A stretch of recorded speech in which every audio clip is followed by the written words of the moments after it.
Yo, yo, yo, yo, what's going on out that fight? Well, it's your boy Money. We back. Had to reboot it up. Now we're ready to talk this boxing.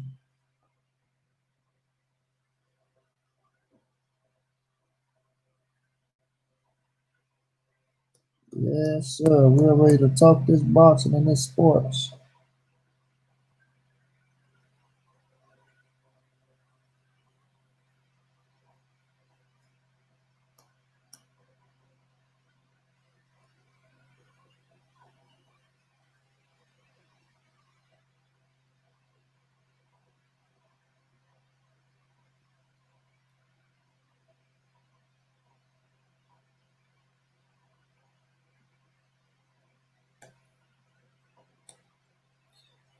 The Nate boxing was going down, family. Jay Kool-Aid was going down. Now the last one had to kick off. Kool-Aid had started it back over. My bro John back.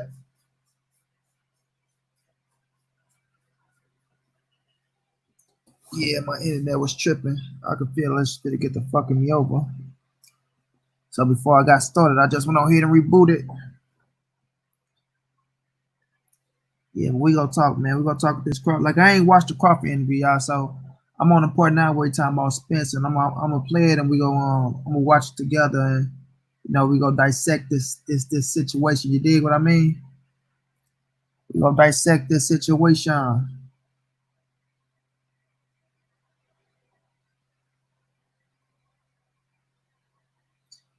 Oh my baby, Selena, where have you been all my life? I miss you.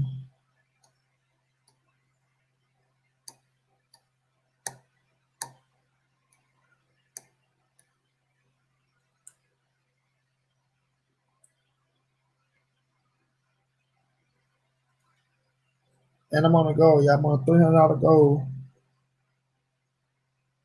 for the donation.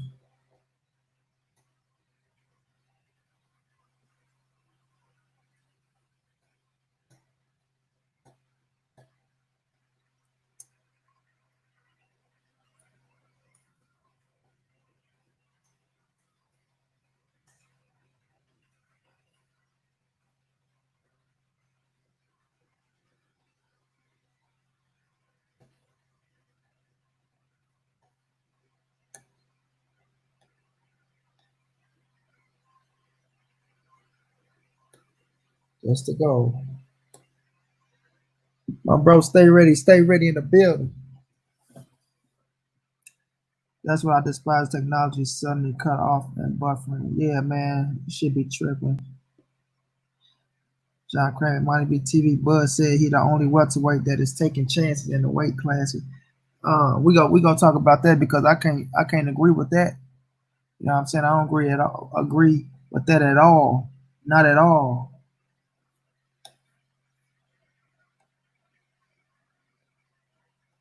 Not at all. You understand?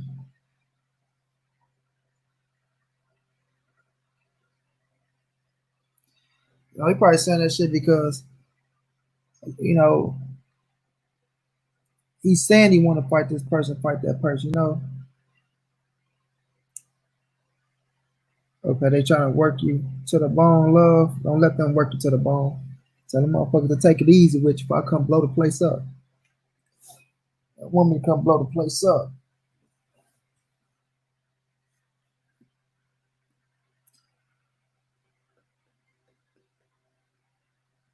But yeah, Dillian White trying to you know, take legal actions for his shot at the title, which I've been saying, and I don't mind it. You know what I'm saying? I don't mind it. I understand what you're trying to do.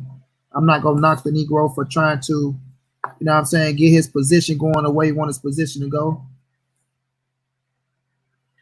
Um, Ryan Garcia standing up to Oscar De La Hoya. Oscar threw a little shot, so I'm gonna talk about that. Oscar gonna throw a little shot. The best, well, the next big thing in boxing, talking about Virgil Ortiz and shit like that. I'm gonna talk about Stephen A. Smith situation too, where he telling motherfucking basketball players they should. I mean, um, them wanting to sit out. It's kind of stupid. And how he talking about protesting and rioting and won't get nothing done, which, man, sometimes Stephen A can shut his ass up too. You know what I'm saying? Sometimes he can shut his ass up as well. You know, Jerron Ennis. I'm trying to get Boost Pops too, man. I'm gonna see if he gonna come through. I shot him a message and shit like that, so I'm gonna try to get Jerron Ennis Pops on the show, see what's going down. You know what I mean? I kept it real with him, though. I let him know that I don't think his son is ready for Earl and Bud, so we'll see how that go. We'll see how he feel about that. You know what I'm saying? Sometimes we keep it real with people. They have a different, outcome or outlook and shit like that. So we'll see. Bud facing lame opponents so far in the welters lane.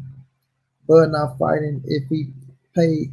If Bud not fighting if his pay is cut. Oh, he's not fighting if he get a pay cut. Like if his pay cut get cut. Okay. Basically, I ain't say right. Yeah, they been out be trying to work the shit out you at that place. Oscar done swept around under the rug on that tweet though. Yeah, you saw it, Renee. Yeah, man. I feel like just me, man. Ryan Garcia will be better with Al Heyman.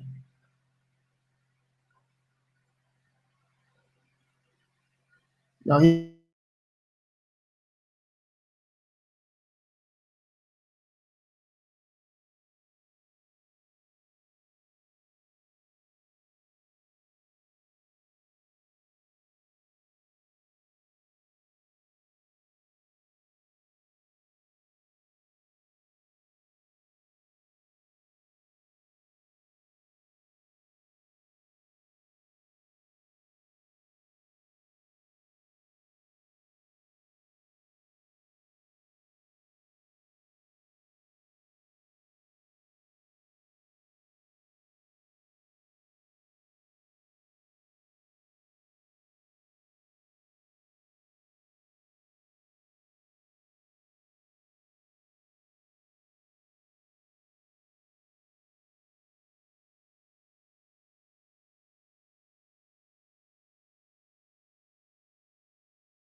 Man. Sorry, y'all. Thank y'all for sticking in there, man. Damn Wi-Fi and booted me and shit. I'm so like, man.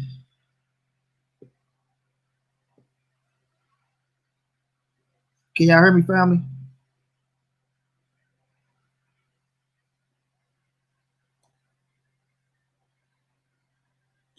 Y'all some trill ones too. Y'all stuck in there with me. And shake out on me.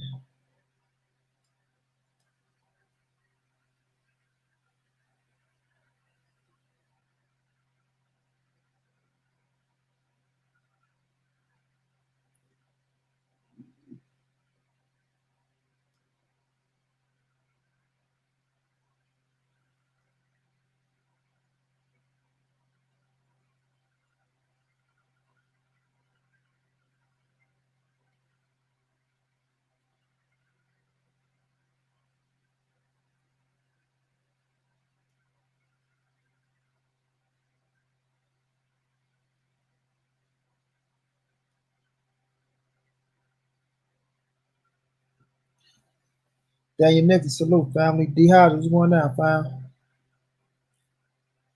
All right, y'all. Now let's get into some of this interview, man. Let's play this shit work.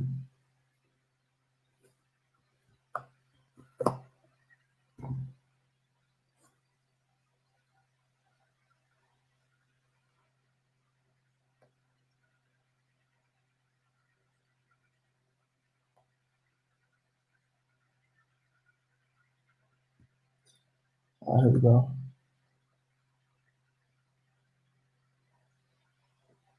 The world wants to see you and Errol Spence Jr. fight. First of all, what do you think of Errol Spence Jr. as a fighter? He's a great fighter. You know, like I tell everybody, I'm a fan. I've been a fan since he was in the amateurs, fighting on the USA team and fighting in the Olympics. Like, we've been watching Errol since he was a kid. You know, there's nothing really bad I can say about his talent or his skill set. You know, it's just business when it comes between me and him. He want to be the best. Yeah, he want to be the best. He want to be the best in the division, and he feels he's the best in the division. And I feel like I'm by far the best in the division. You know, so that's when you got two alpha males bumping heads, and got to see who's number one. I'm sure in your quiet time, you've played out the fight in your mind. If this fight comes to fruition, how do you see it playing out? Me winning. That's it. That's I don't see nothing else like me winning. That's it. That's all. Like, when I play fights out in my head, I never play a fight out that I'm losing. You know, me at the best of my abilities, I don't feel nobody can beat me. You know, if I train to the core, I'm in tremendous shape. I don't believe nobody can beat me. That's just me being honest. Yeah. Two great body punchers. Do you see this more as a strategic fight? Do you see it as, just two guys going forward? I guess from a strategy standpoint, how do you see that fight? Well, I don't think he'll fight me like just trying to come straight to me. I think that would be a bad decision for him. Now, he may, but I don't think he'll fight like that. I think he'll try to use his jab and oppose his will on me, or however he come in. But I think it'd be more of a chess match than anything, because I feel like I'm always changing things up. And if he can't keep up with me changing up the style and changing up the pace and changing up the fight style, then he's going to fall behind. So that's how I look at it. Do you, when he had that accident, I've heard a lot of people say, man, I know that if these two fight and Terrence Crawford beats him, everyone's going to say, oh, it's because Errol had the accident. He's not the same fighter that he was.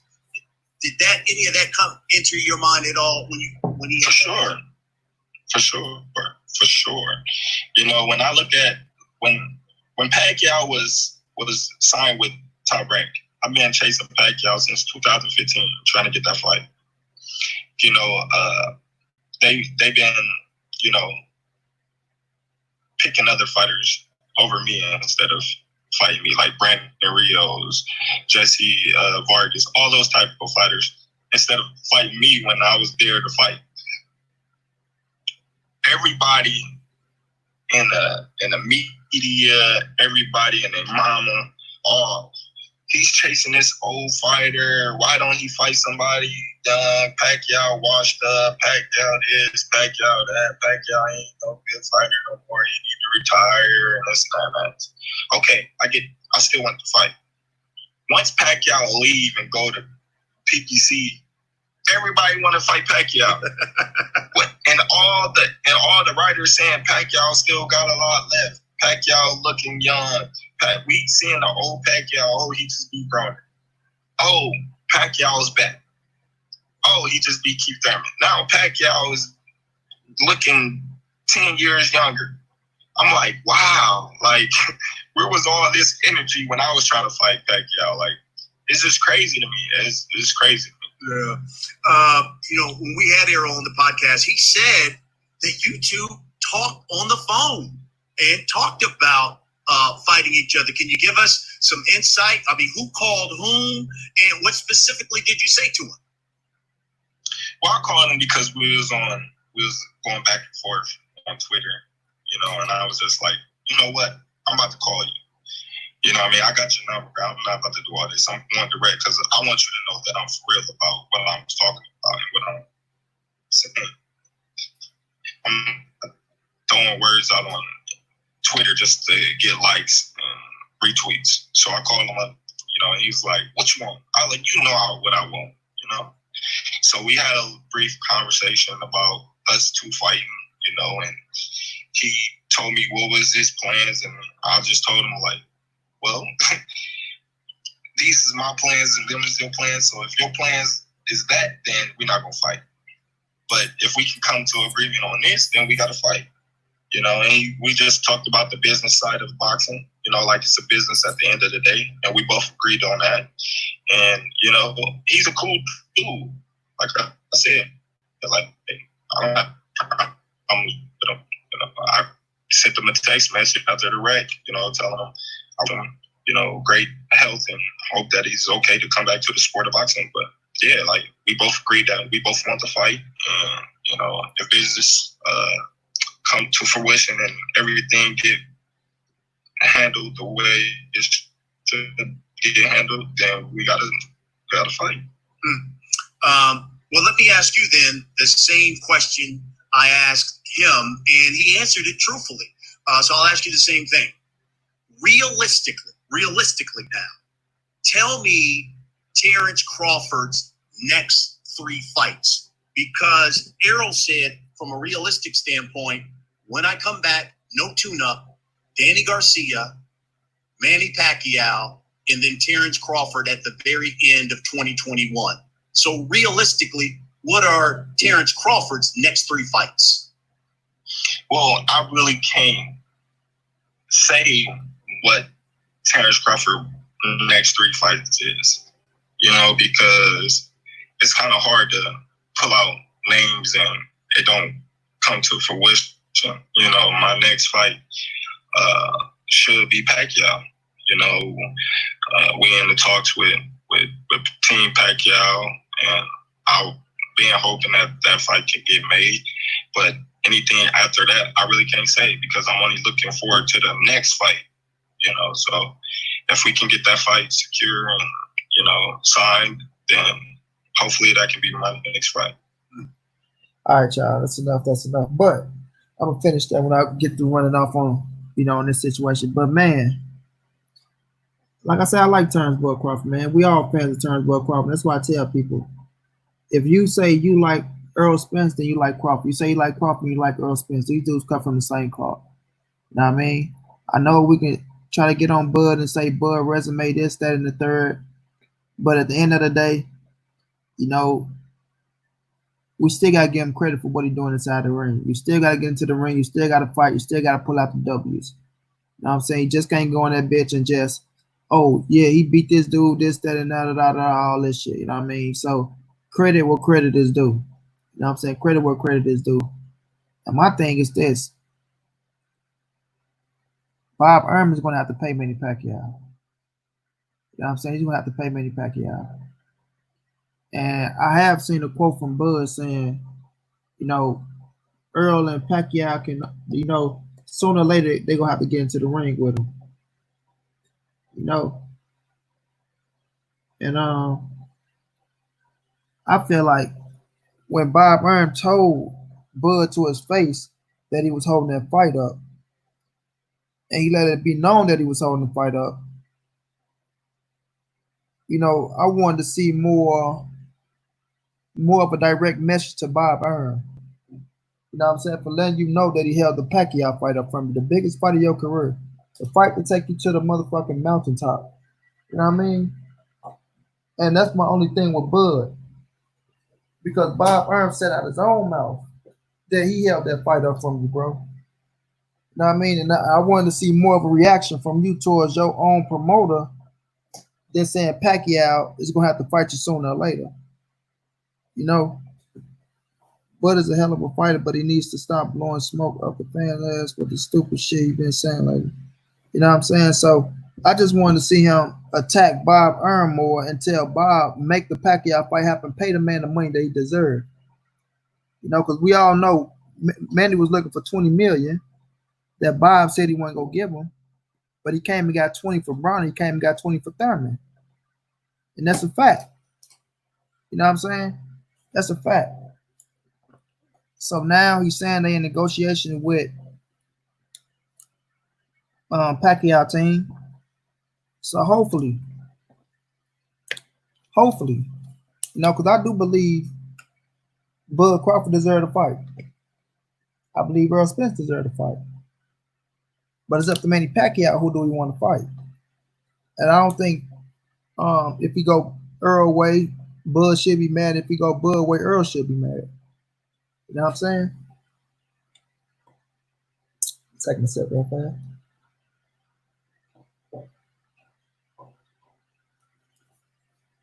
I'm not fucking fireworks and gunshots. Never know in St. Louis, you gotta be careful, man. But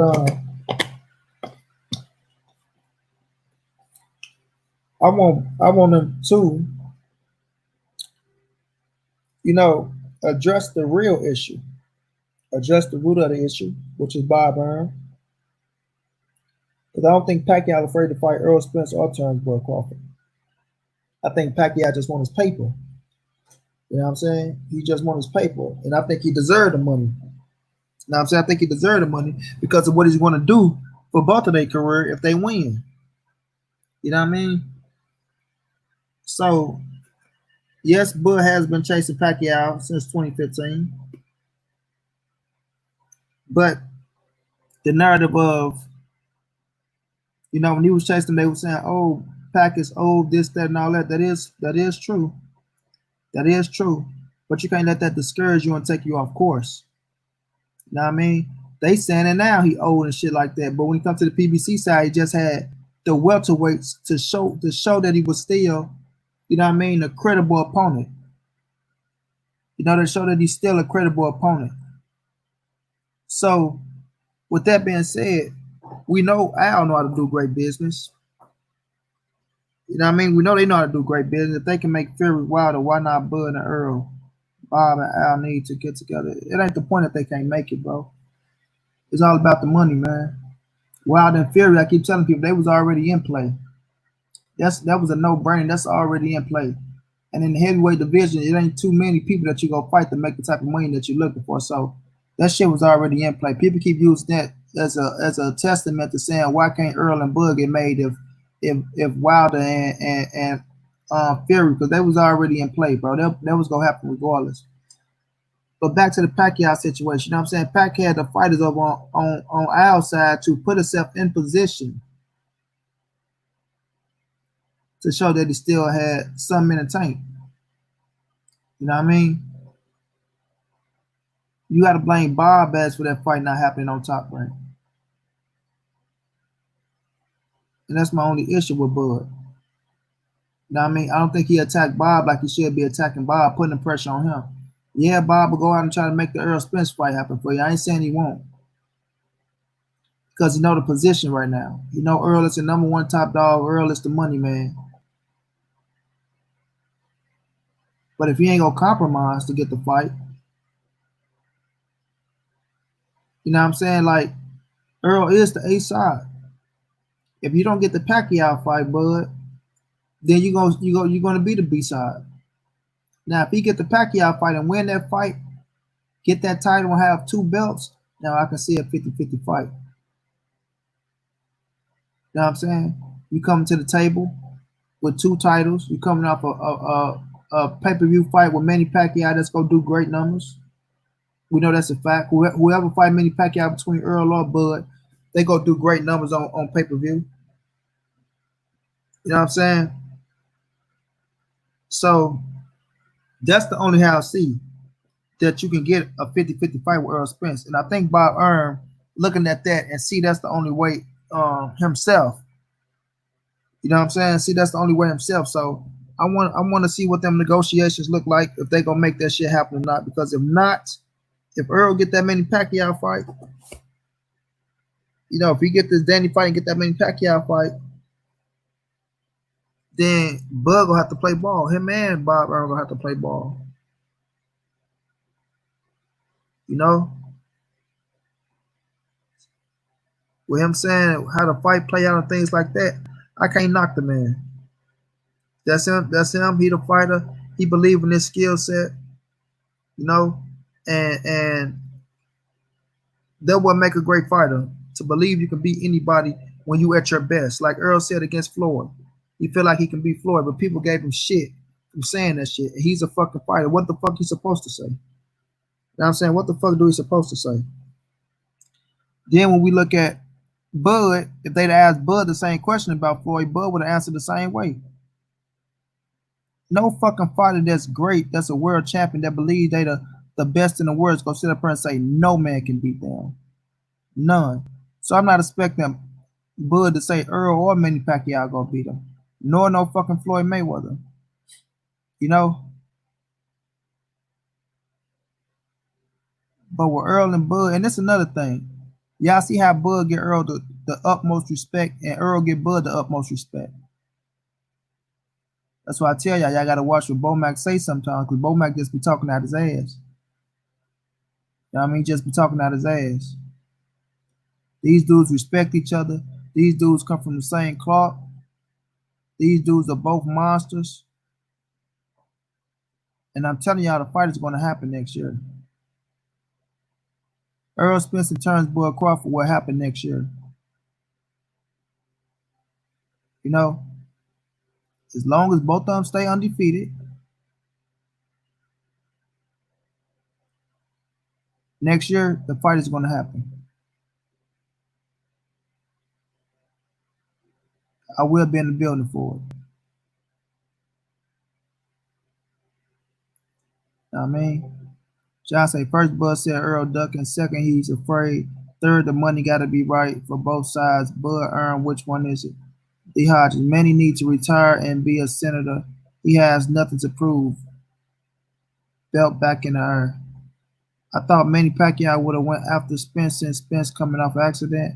I thought Manny would have hopped on it, and I was hoping Spence will get the fight. But I'm good with Spence and Danny.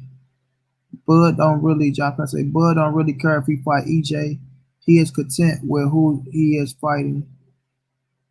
You know, buddy, I ain't gonna go that far and say you content with who he fighting. You can only fight what they put in front of you. You know what I'm saying? If everybody getting locked up, then what you supposed to do? You're not gonna sit around, especially when you got a contract of I think what an 11 fight contract. You got to fight. You got to fight. Bud do want EJ, man. I ain't gonna say that he's sitting up here just blowing smoke up people's ass like he don't want to fight Earl. He want to fight Earl. You know what I'm saying? He want to fight Earl.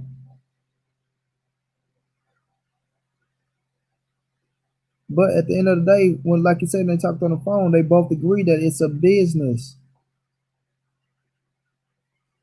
No, it's a business.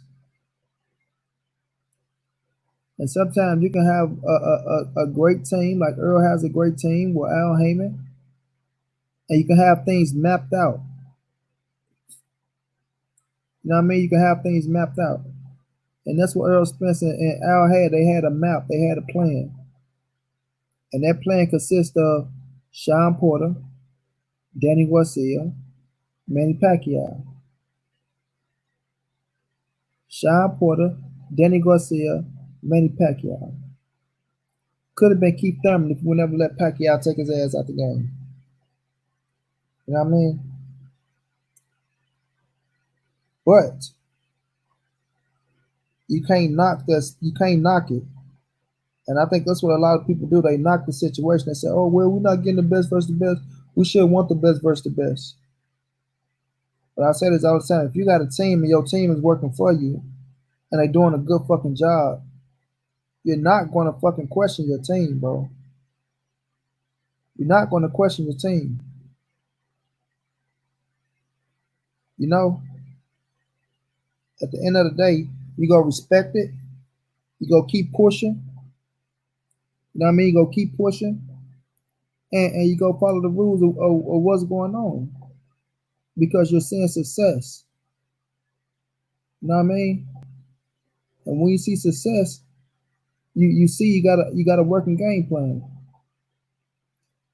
But I do believe Earl and Bud want each other, bro. The fight is gonna happen next year. I know a lot of people skeptical on that shit, but I'm telling you now, neither one is leaving the division without fighting each other. They're not gonna have that mark over their head, bro. Saying, oh, you know what, the fight didn't happen because of me, or the fight didn't happen because of me. No, it ain't gonna happen like that. You know what I'm saying? It ain't gonna happen like that.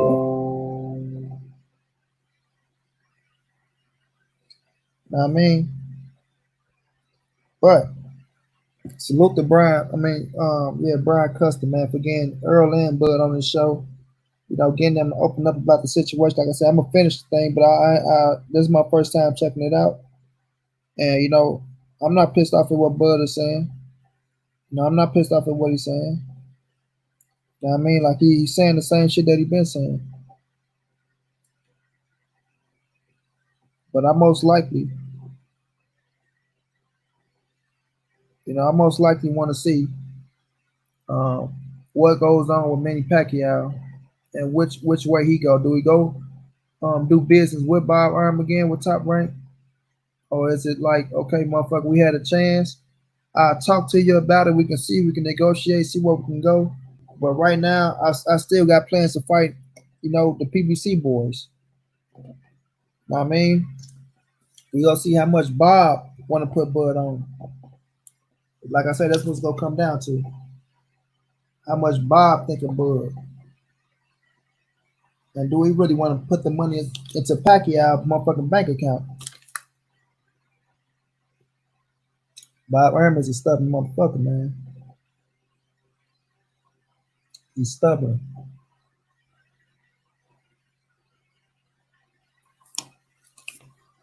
No.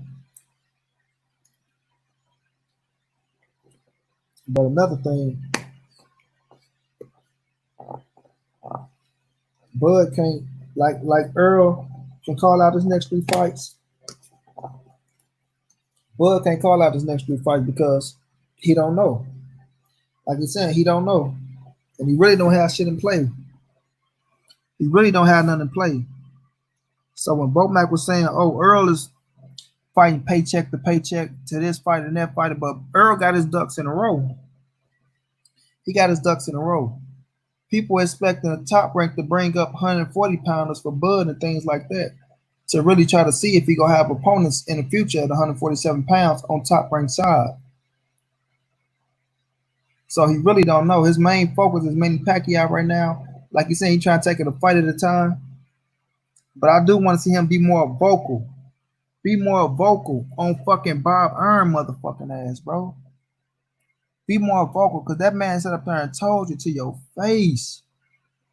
He didn't make the Manny Pacquiao fight happen because he was afraid he didn't want Manny to get hurt. in the fucking hurt business. How many motherfuckers has Manny Pacquiao hurt? How many motherfuckers has Manny Pacquiao knocked out? You know what I'm saying? This is the hurt business. Ain't no way you can sit up here and talk about, oh man, listen, I didn't want him to fight him because I didn't want him to get hurt. What type of shit is that? What type of shit is that? You know? But Bud having him or Bomac haven't addressed that fucking comment. Haven't addressed that comment not once, bro. Haven't addressed that comment not once. Lawrence Wayne, what's going down, bro?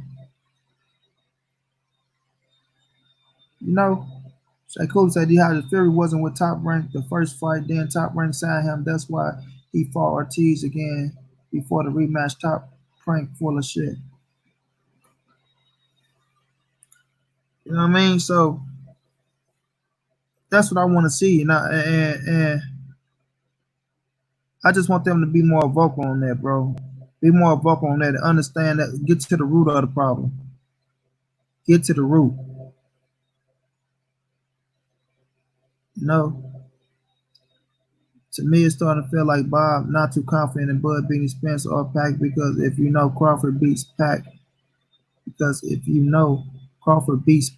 and Crawford is YP. What YP mean?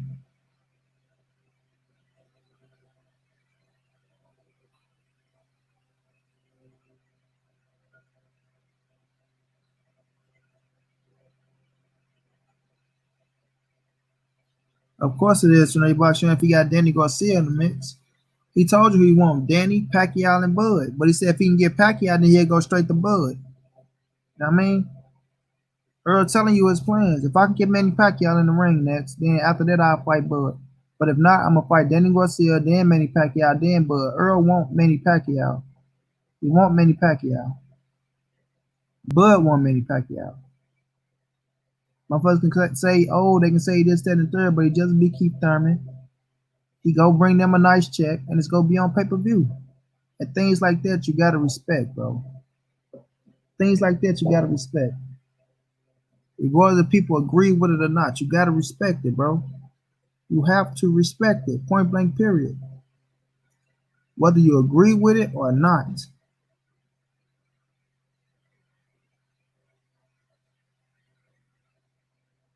You know what I'm saying? Whether you agree with it or not.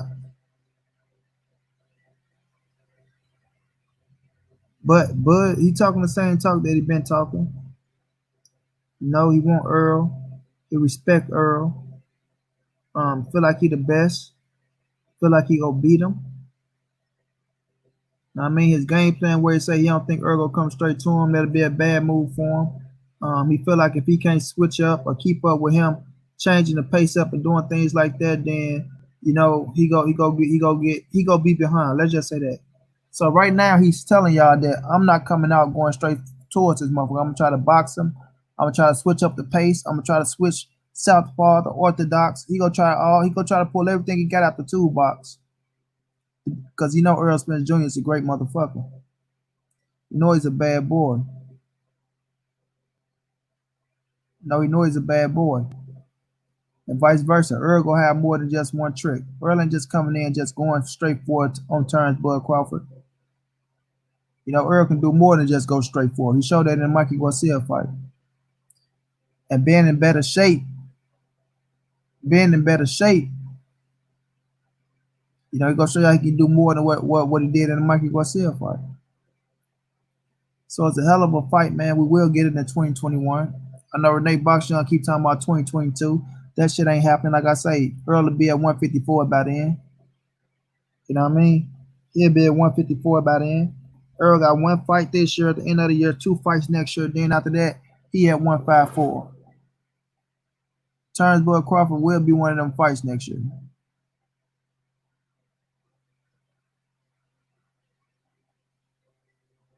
You know? I repeat, Bud Crawford will be one of them fights next year. Black Star Sports TV was going down, fam.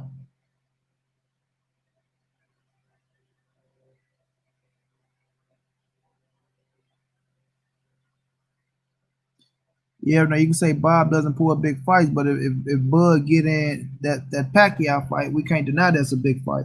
We can't deny that's a good pay-per-view fight. You know what I'm saying? We can't deny that.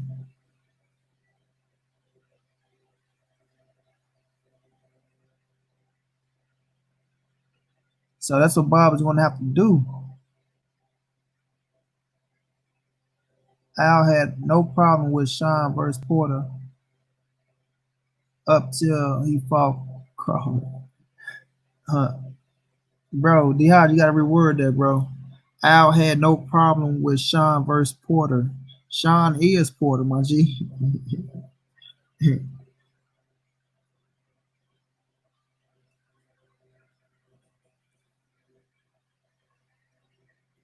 Bud versus Manny is the best. Bob gets money all over. Can't you hear?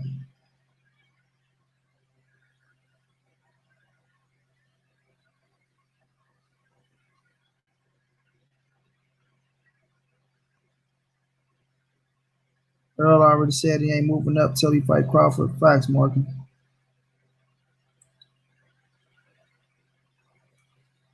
Oh, it's all love, Black Star, man. It's all love, champ. Keep grinding. Whenever they fight, I got spent. We know that, Renee Boxer. By the way, your ass talk about Bud. That's a no-brainer. We know who you got winning. Bud fans acting like Bob didn't want to sign Earl. Yeah, we already know who you got. Everybody wanted to sign Earl, from Bob to fucking Oscar. Oscar was dying to sign him. We'll give you the Cotto fight. He wanted to sign him to give him the Cotto fight right off the bat. Know what I mean? Because he knew Earl was going to be the fight for Canelo in the future.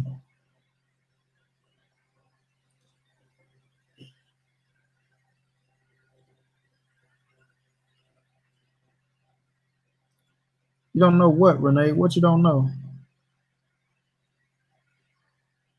Hell yeah, Jay Cooley.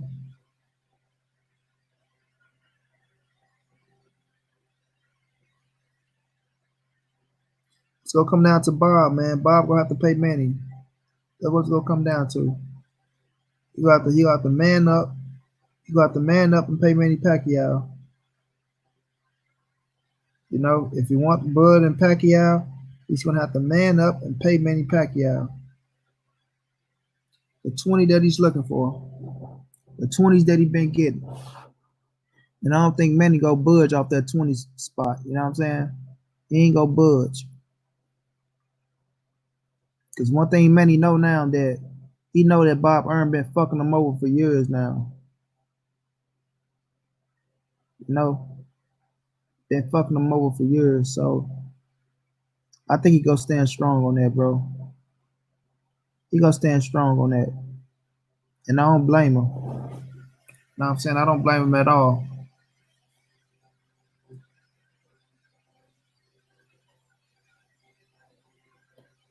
But I'm gonna switch gears, y'all. I'm gonna switch gears. I'm gonna talk about let's talk about Dillian White wanting to take, you know, WBC to the court for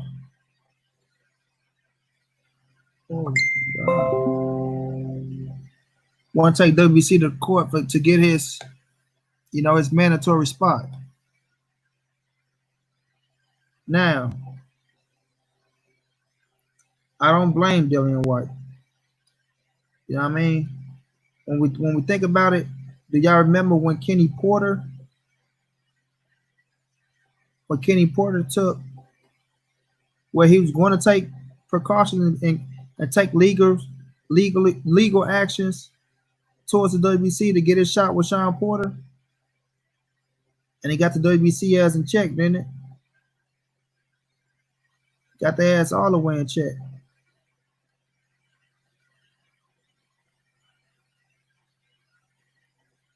What the fuck am I on here? You know, so I think that's the right move for the man to make. But you have a fucking promoter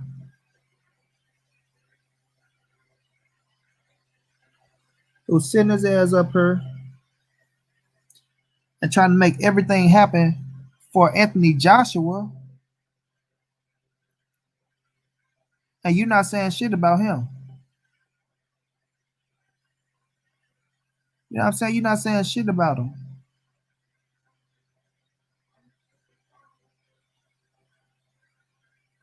You know what I mean? You send your ass up here, bro. And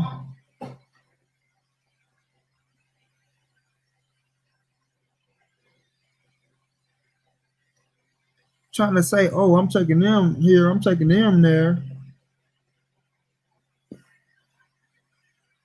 But when it comes to this motherfucker,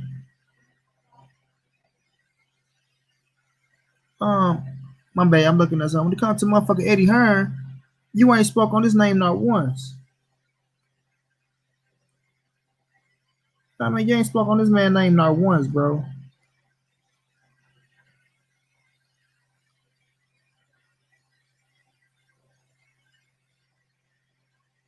And he the one behind the scenes trying to make everything happen from your ass.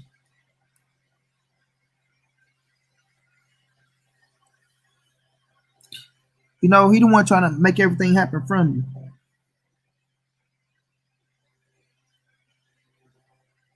That's what pissed me off about the situation, bro. That's what really pissed me off about the situation. This man plus to gave you a fight with with Anthony Joshua. We told you all that shit. Oh, I'm gonna, you can be this fight in April. If we don't get there, then Dillian White is the name, and this, that, and the third. Turn around, he fight fucking in America and fight fucking Andy Ruiz. You don't get the title shot. Now, he doing all that capping for you when it came to Wilder. When it came to Wilder, oh, Dillian White is right there. We'll bring Dillian White to America. Dillian White this, Dillian White that. He want to throw Dillian White all in the mix. You know what I'm saying? He want to throw Dillian White all in the mix when it came to Wilder and AJ. But now that Tyson Fury got the WBC, now it's just all about AJ and Tyson Fury. He ain't mentioned Dillian White name not once. You know what I'm saying?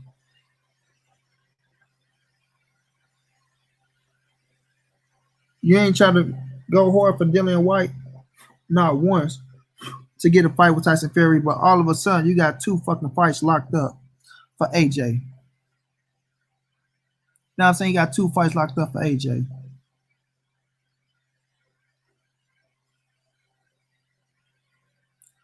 Crawford was talking the way Spence went over Kell Brook, talking about because his hours like Spence, then calls fucking wrong. Dillian is all day sucker. White needs to fire his manager himself. It's a conflict of interest. Eddie don't respect him as a businessman who runs his own career. He needs Jay Prince. You need a lot, bro. You need a lot. You need to let his balls drop and say something about Eddie ass. Sports TV, you think Kell Brook? Oh, yeah, I talked to Dylan should have signed with the PBC. Yeah, I don't know what the heck Haney is doing, having ties with Hearn, man. Haney getting his money. Haney got a joint situation going. He ain't locked all the way in. I hate his name. White loaded gloves and PEDs have people still like him. Shaking my head. I do. He too big and strong, and Bud ain't seen nothing like what's left for Kell. But yeah, man, we're gonna see what White do. But I just find it, kind of odd where you got the man. You saying you want to get this with the WBC. Oh, they doing you like this, they doing you like that. But your promoter is not pushing for you as hard as he should be pushing for you if he really wants you to have a title shot at that WBC. You know what I'm saying? If you really want you to have a title shot at the WBC and have you go up against Tyson Fury, he's not pushing hard. We don't see him out here saying, oh, you know, Fury, oh, Dylan in this. Oh, Joshua can't fight Fury until Dylan do this. Joshua got Pulev in front of him. Then we'll see. Yes, we know unification can trump mandatories, but we're not seeing him saying shit or taking nothing serious about fucking Dillian White and Tyson Fury. Nothing. You know what I'm saying? Nothing. Earn ain't doing nothing for him or Andre, even Devin Haney. So in the WBC will only start his career for a year to 18 months, the same time frame as Undisputed. He might as well wait. Man, he gonna fuck himself over. You know what I'm saying? He gonna fuck himself over.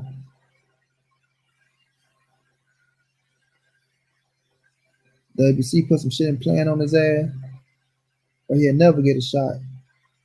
But like I say, I ain't gonna be pissed off at him if Kenny Porter took the same precautions to make sure Sean Porter get his business together.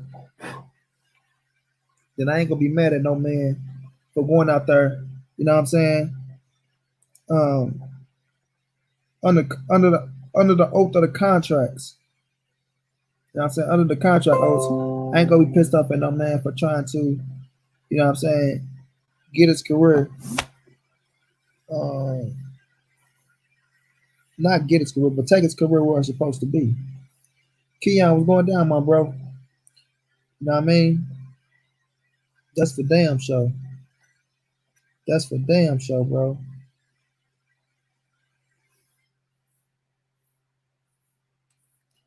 Keon, man, that nigga Act wanted you on the show his last show the other day too, man. He sent me a fucking message. I ain't see the damn message till late. I ended up falling asleep and shit, though.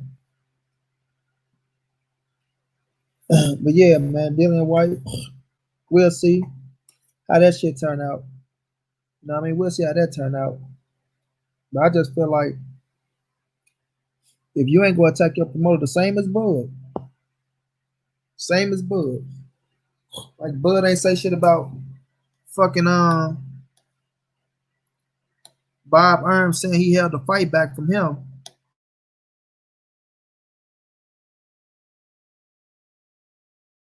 You know, when he say he held the Pacquiao fight back from him because he didn't want Pacquiao to get hurt.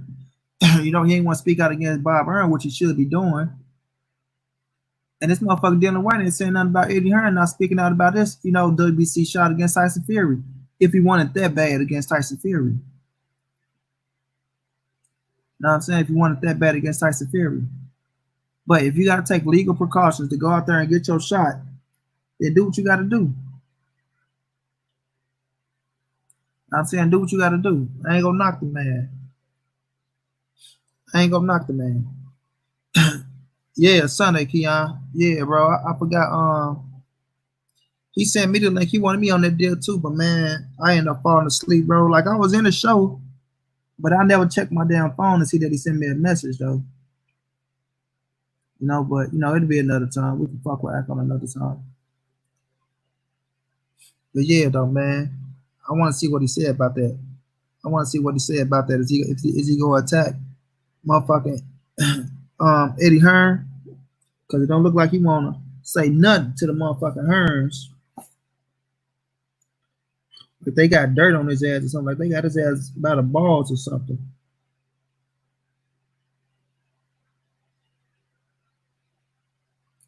But he want to take the WBC to court. You know what I'm saying? You got to pay that paper. Hopefully you can recover from paying that paper. But let me say this: the rematch and play for Wilder. Wilder go out there and knock Fury the fuck out. You know, Eddie Hearn better keep that same energy for Undisputed with Wilder like they was with fucking Tyson Fury. Or guess what? What happened to the 2-fight deal with Tyson Fury and Anthony Joshua? Do it still goes on?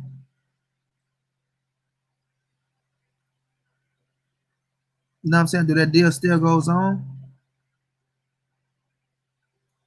Do Joshua say, you know what? I want no parts of Wilder. I'm going to fight Fury, eh? I'm going to fight my countryman, eh? Or do the narrative go back to Deontay Wilder and Anthony Joshua? Because fans are fickle. Fans are fickle. They disloyal. They don't know what the fuck they want. You know what I mean?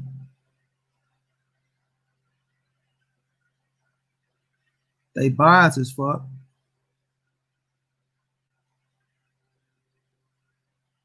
They talk about undisputed at motherfucking heavyweight when it was only one man screaming out one face, one name, one champion. Let that sink in. Everyone act like they wanted undisputed at heavyweight, but it was only one man screaming out one name, one face, one champion, and was doing everything he can do to make the fight happen. Everything he can do to make the fight happen. But all he got was backlash. All he got was, who has he fought? He hasn't fought anyone. He doesn't deserve this money. That's all he got. When a man bowed down to every fucking thing they wanted him to do, and they still try to make him jump through fucking rings of fire, spit on his fucking head. And that's what pissed me off about AJ and Eddie Hearn. Them weak ass tactics they use to try to, shut Wilder out of an undisputed fight. Or we'll just freeze him out. We'll just freeze him out. Eddie Hearn motherfucking ass. But the UK fans don't remember that type of shit. No, they don't remember that type of shit. They were so stuck in the ways of our boys putting 80,000 in the seat. Who is Wilder selling out? How many ads is he putting in the seats? Oh, he couldn't even sell out a little bitty arena. Oh, he's not the A side. Oh, he can't demand 50-50.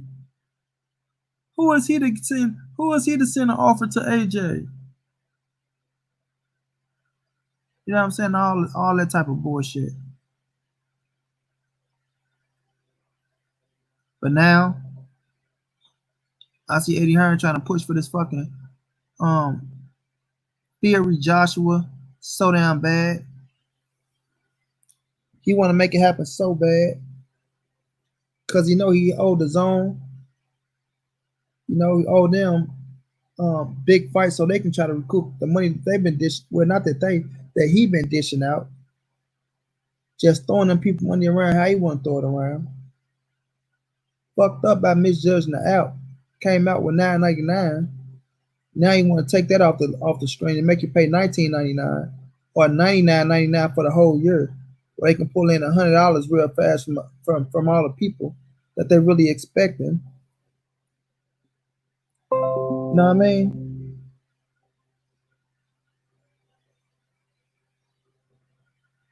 So at the end of the day, man, Dillian White, you better get your business in order. You better get your ducks in a row. You better get some people behind you that you can trust. That's for your best interest. You know what I'm saying? That's for your best interest. Man, how do I freeze this shit? We should get them on here. And I mean, that's for your best interest, bro, because if you don't, you're going to find yourself fucked over X amount of times fucking with Eddie Hearn. Now, I mean, fucking with Eddie Hearn, you're going to find yourself fucked over, homie. And those facts. Those big facts. Those are big facts. You know what I'm saying? Because Wilder gave you multiple times multiple times and multiple chances to fight for that world title. You know, tell your promoter to put Anthony Joshua in the contract, you could have had a fight.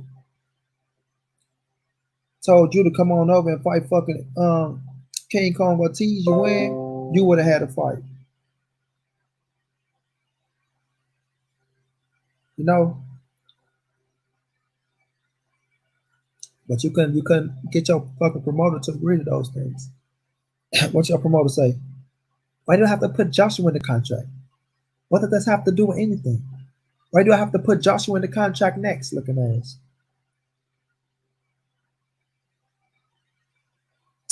They got you taking the back seat to Joshua, and you all right with that, Dillian White? You A-okay with taking that back seat to Anthony Joshua?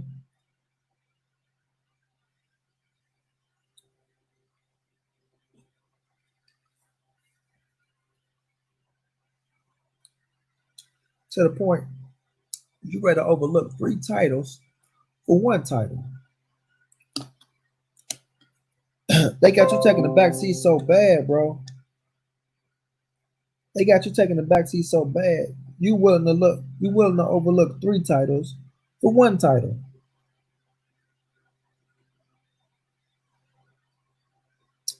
You don't even want to be the king of your country.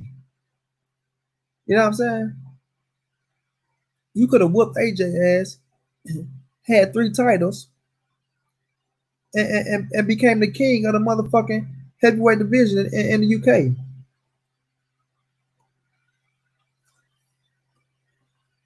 Salute to my brother, Made Man in the motherfucking building. What's going on, big bro?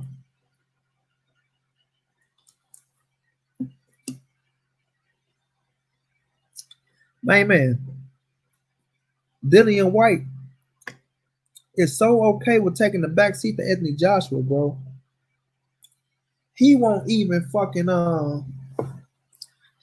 try to fight Anthony Joshua or speak Anthony Joshua's name for a rematch to become the king of the UK. You know what I'm saying? And force Wilder to fight him. What you think Wilder would want to fight you if you have 3 scraps after you beat Anthony Joshua? Or you just been the mandatory to the WBC? When Wilder know he can overlook your ass and go fight for all the scraps because you know unification's trump mandatories. You know what I'm saying? Hold on, y'all.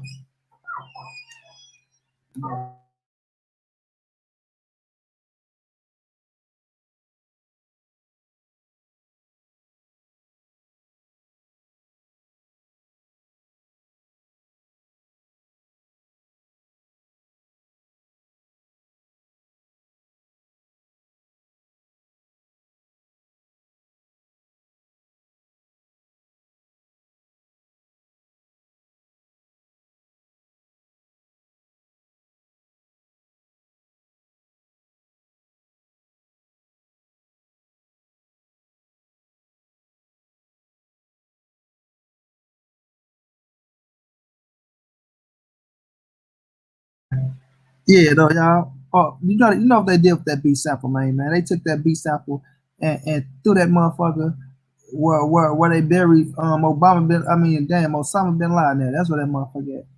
That beat sample buried with Osama bin Laden, bro. Yeah, he took his own route. That nigga afraid to call out fucking AJ like a motherfucker. I want to say Jay Prince got to burn 600K step aside for Wilder Ortiz to happen after a 2-year layoff. White better holler at them facts. White don't want to holler at him because White gonna have to fight that boy Big Baby Gerald Anderson. He don't want to get his ass knocked out. Hearns calling all the shots. Facts. AJ got in the ring on White after Chisora 2 and White ducked. White ducked April 13. No sympathy for him. Facts, bro. Right, and that's what I'm saying though, the April 13 date.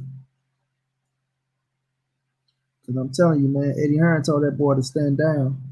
It ain't that he ducked April 13. It ain't that he ducked April 13. It's that Eddie Hearn told that boy, don't you mention Anthony Joshua's name. Don't you mention no goddamn rematch until we tell you about a rematch. Now, if we can get the Wilder fight, and if you can get up there and beat Wilder for that title, then we can talk about undisputed. But you don't open your motherfucking mouth about that fight. Otherwise, we'll put your nigger ass under the cell, in chains, on locks, no fight, no money, starving. I'm going on road. What the fuck they be saying up in the UK? He going on road. Let's go on road. What the fuck they be saying? You know what I'm saying? But yeah, he got that boy, man. Media releases Rashad Brooks criminal. See, that's what I be saying, bro. Every time the police kill a motherfucker, they want to try to come out with somebody criminal background record. Dirty motherfuckers, man.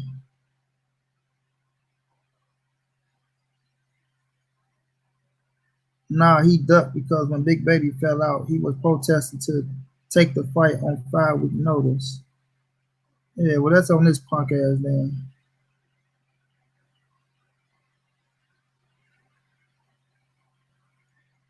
If Fury take that franchise, man, he a sucker, bro. If Fury take that franchise on, man, I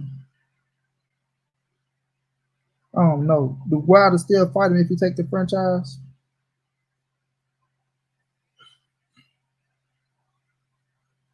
They franchise Fury, mandate Wilder versus Dillian White for the WBC title. Then what happened with Wilder and Fury? You know, the Fury say, "Fuck that! I take the franchise to go fight Anthony Joshua." That Dillian White and Wilder fight. Who knows, bro? Who knows? I just know if he do, he's a bitch if he take that franchise title. That weak ass shit.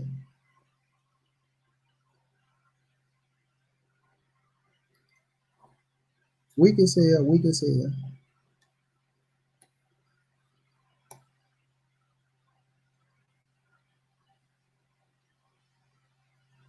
But we'll see though, man. That dude look like he could take them to court or try to take them to court.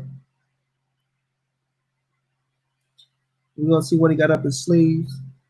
How far he can get with that shit. You know what I mean? See how the WBC fight his ass off. And let that man go from there.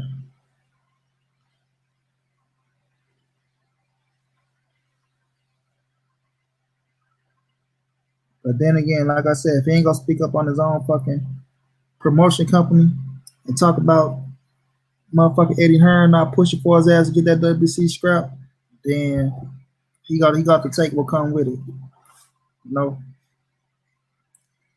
Because King Porter had his ducks in a row when he wanted to go to court. I don't think Dillian White got his shit in a row. I just think he gonna go there, try to put a legal team together, spend all that damn money to go to court, only to still have to wait for a title shot. You know what I mean? Still gonna look like a damn fool. Stupid ass fool. He lost money, ain't getting no money. Yeah, he gonna be pissed off. Fury will take that franchise to WBC, loses in court. I agree, my man, bro. I agree. That way he can still duck that man, right? And make his ass look like a fool. Because he say he ain't fighting that man. He don't give a fuck. He say he ain't fighting Dillian White. I don't think they like Dillian White over there that much, bro. The reason why, I don't know.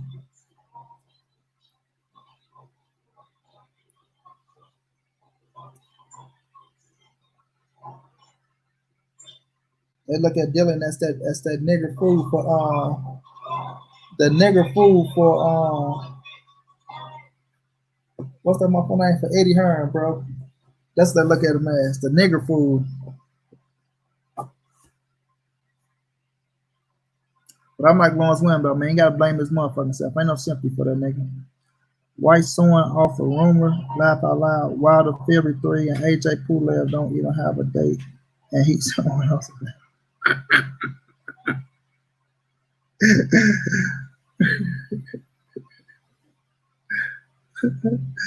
That nigga's on some Matlock shit. He said, White Swan off a rumor. Wilder Fury 3 and AJ Pulev don't even have a date. Oh, boy, I heard Matlock name so damn long, bro. Oh, shit. Oh, I feel like I'm having a heart attack. Oh, yeah, what I'm going to talk about. All right, I'm going to switch the gears up, man. I'm dealing white motherfucking ass. We're going to see what he do, though, man. Hopefully, something happened for us, guys. We don't know. But Ryan Garcia, let me get this little thing up. Oscar De La Hoya taking a shot at Ryan Garcia, man. Ryan Garcia ain't taking that July 4th date. He told Oscar, fuck him. Boy, you don't turn that goddamn shit down. You see me talking about this thing? Boy, this shit pass loud. Alright, come up there. Let me get this. That motherfucker, Ryan Garcia. Ryan Garcia probably he fucked up in that contract that he signed, bro. Dummy on the dummy. I'm trying to get the quote.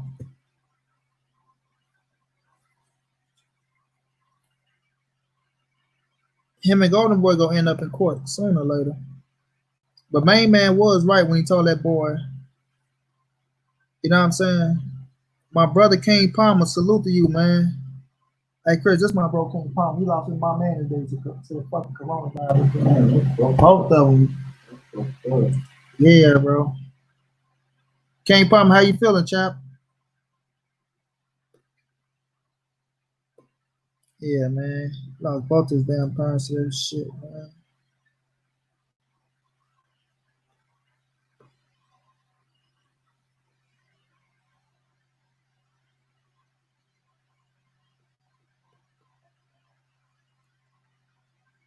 I thought that screenshot.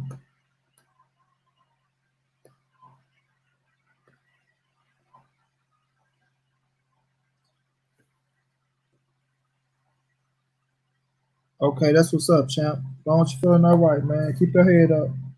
Like I say, you know we're here for you, man.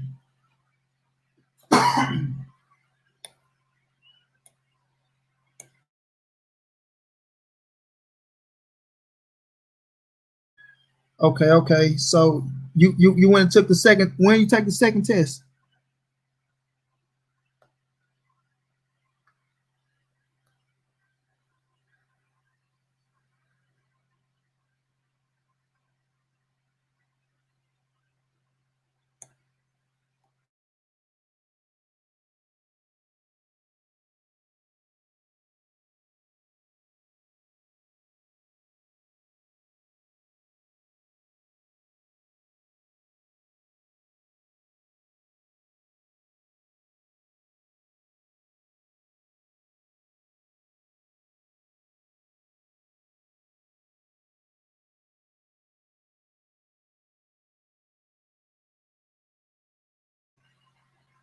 Say when Friday, I'm gonna get it in through. Okay, man. Granted, that should be negative, bro. For real. How you feeling though? Like you feeling all right? Like yo, you feel normal?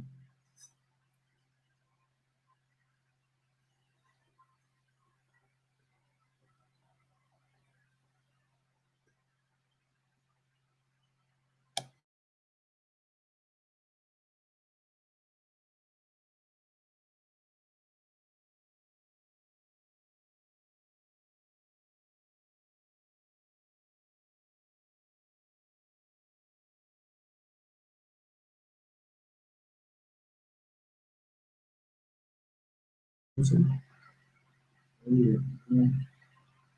Trying to find this quote, y'all, from Ryan Garcia and Oscar De La Hoya. Yeah,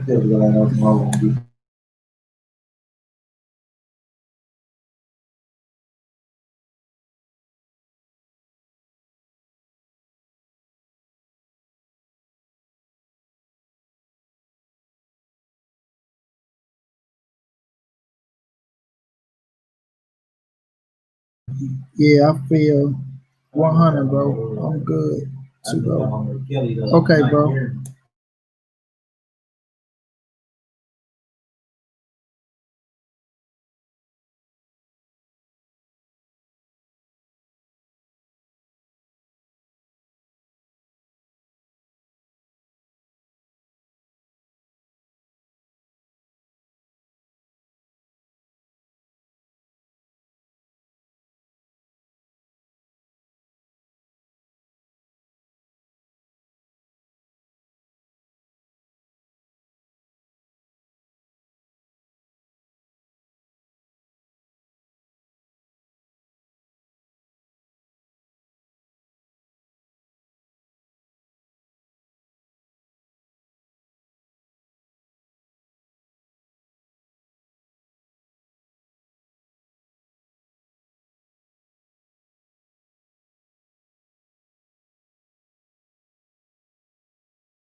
Yeah, y'all.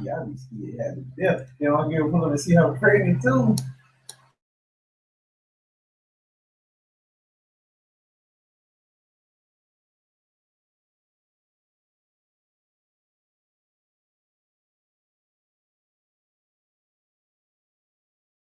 Yeah, y'all. I found the tweet. He's talking about this is a little shot Oscar De La Hoya threw at Ryan Garcia tomorrow. Due to team King Ryan decision not to accept. All right, guys. All right. All right. He's like, due to team at King Ryan decision not to accept a July 4th bout, we will now return in late July with the future of boxing at Virgil Ortiz. More exciting details to follow at Golden Boy Promotion. So y'all see that tweet, Oscar De La Hoya throwing that King Ryan with the future of boxing. With the future of boxing. That's how you know they having a bad little relationship, man. So Ryan Garcia want to sign a whole new contract with these motherfuckers and still getting fucked over. Certain fighters need to stop being afraid to bet on themselves sometimes, man. You know what I'm saying? Certain fighters have to understand when they're in a position to promote themselves and bet on themselves. Ryan Garcia come back. He said, you do realize you're supposed to be my promoter, not hater, right? You know what I'm saying? So now, Ryan and Tank beefing with their damn promoters.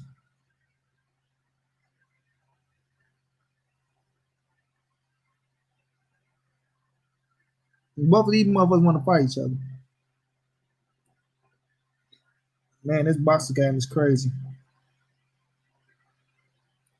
This boxing game is getting a little too crazy, man. These boys want all this money, but don't want to bet on their goddamn self. Go to Al Heyman. Silly fool ass fools. If you don't want your promoter treating you like this, or you feel like you don't want to rock out and do what your promoter tell you to do, you don't want to follow their game plan, you feel like you want more money, this, that, and the third, you should have signed to Al Heyman.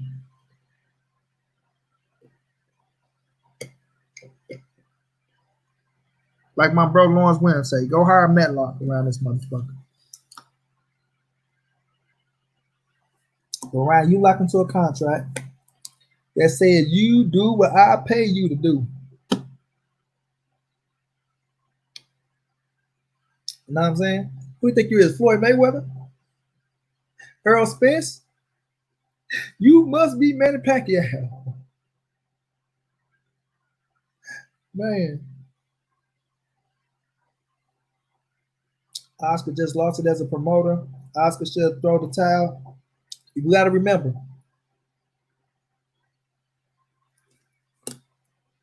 You got to remember, y'all. When Golden Boy was on top, who was running the show? Richard Schaefer was running the show. Richard and Oscar made a hell of a team, right? But Oscar got into his feelings. He let the coke go to his head. He let them make him, kick Richard out off the squad. You know what I'm saying? You got this ugly motherfucker career. Richard Schaefer did Oscar De La Hoya wrong. Richard Schaefer, he ain't a good friend. It says Golden Boy promotion, not Richard Schaefer promotion. Golden Boy, that's Oscar name. Richard Schaefer helped build that motherfucker. That's what you don't understand. And my brother King Palmer is exactly fucking right. Oscar just lost it as a promoter because Oscar was never a great promoter. You know what I'm saying?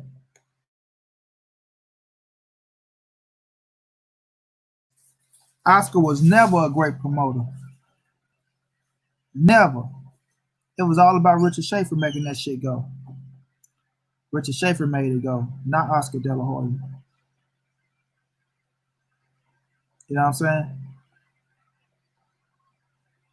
When Richard when Floyd was fighting all the Mayweather when Floyd was fighting all of the Golden Boy fighters, it was because of Richard Schaefer. Before all them fighters signed with Al Heyman, Richard Schaefer was making them fights go down.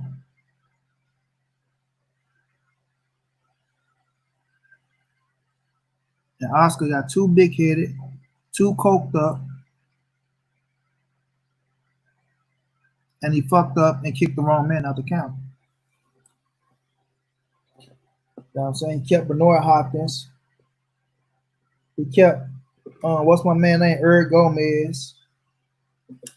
He had Shane. Shane took off on his ass. Got a few more pieces of racist shits that's going on over there.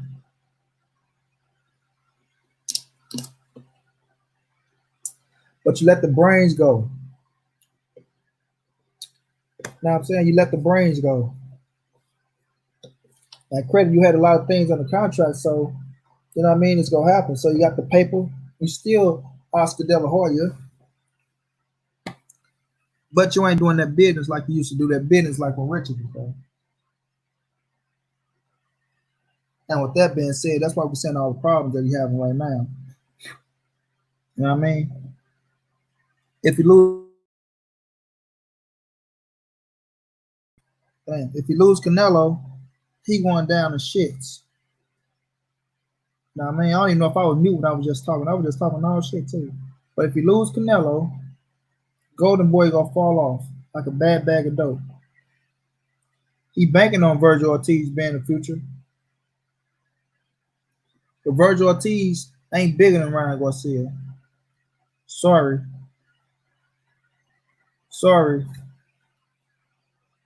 Not sorry. You know what I'm saying? Virgil Ortiz is not bigger than Ryan Garcia. And that's a fact. No, that's a fact. Virgil is one hell of a fighter. He is exciting. He looks like he can be a world champion in the future. But Ryan Garcia is showing real star power. You know what I'm saying? He's showing real star power. You know, he having the Oscar De La Hoya and the Canelo effect on boxing and on the fans and on the people. You know what I mean? He's not looking like he got the Oscar De La Hoya and Canelo skills, but he's showing the effect. And if you give him the right fights and he go win those damn fights, then he gonna get bigger than what he is.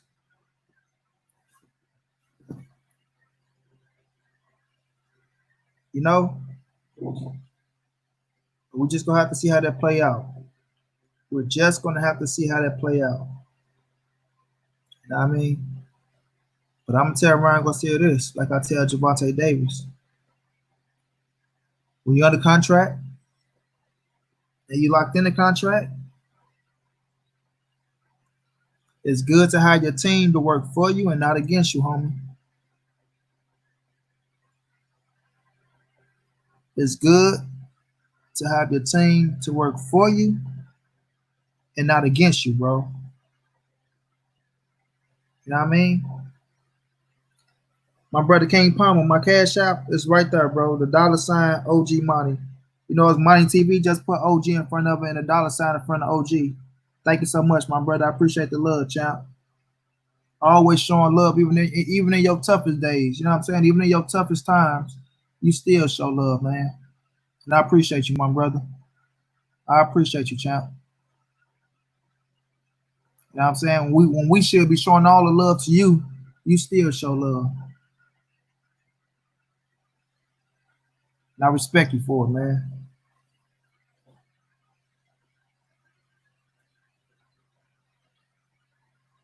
But with Ryan Garcia, it's good to have your fucking team to work for you and not against you. Unless you're in a position to win.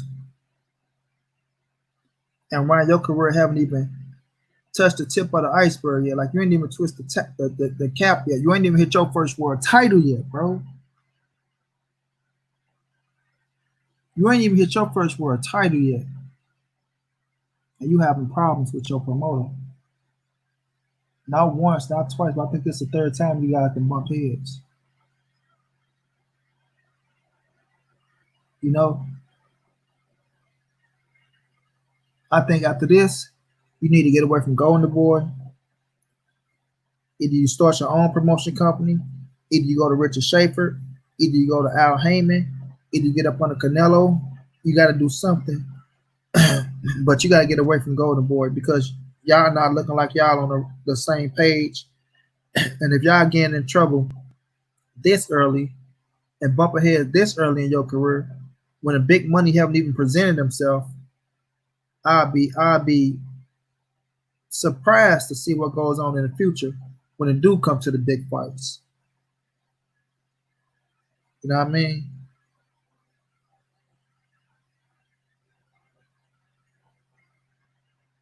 So learn from your mistakes. Learn from your mistakes, homie. And I like Ryan Garcia. I wish him all the best. I wish him all the best. Very fucking excited for the fight game. You know what I mean? Do have skills. Not looking like we're not seeing him, you know, move like a brother, like Tank move in the ring, or like Shakur move, or like Devin Haney move. But we're saying Ryan move like Ryan Garcia. He's a fighter. You know what I mean? He's a fighter. He's a Mexican American. He got power. He precise like a motherfucker. If you slip the fuck up, if you slip up and Ryan catch you on your motherfucking chin, you know what I mean? Like he hitting that Cobra bag, and he can put anybody down. I'm gonna say that. A lot of people talk a lot of shit about Ryan Garcia. But if that motherfucker hit you on your chin like he hitting that Cobra brag right on that jawline, on that vein, and he precise as fuck. Let's not get it twisted. Ryan Garcia is precise as fuck. And he getting better working up under the Reynosos, man. He getting better. Still standing straight up, but look too tall for me. You know, something you have to work on. But he do got speed. He do got a good jab. He do got good timing. He do got a good counter shot. You know what I mean? And like I say, that power, boy, if that boy catch you on that chin, you know what I mean? Like people can say, oh, Deontay Wilder haven't knocked out nobody. He haven't did this. He haven't did that. But guess what? It ain't easy knocking motherfuckers out. It ain't easy. So if you got power, you got power. And Ryan Garcia got power. You know what I mean? I like the way he talk. I don't think he afraid to fight nobody. When he say he want to fight Gervonta Davis, I believe him. I do believe you're a little hesitant with Devin Haney name because you understand that Devin is going to have to box your ass. You're going to have to probably go look for Devin. But he feel like Tank gonna be right there for him to hit, and he think you'll have a chance to catch Tank. But if Ryan Garcia catch you on your chin, you know what I mean? He can make you do a little dance. He can make you do a little dance, bro. And we gotta keep it real. My brother King Palmer, thank you so much, time for that. Thank you so much, my brother. I appreciate that, all love. Like I say, my brother always showing love, man, even in the toughest times, man. And I appreciate you, champ.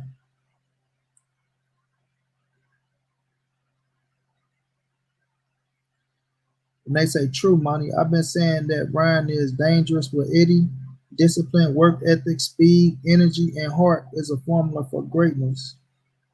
He ain't afraid, man. He ain't afraid.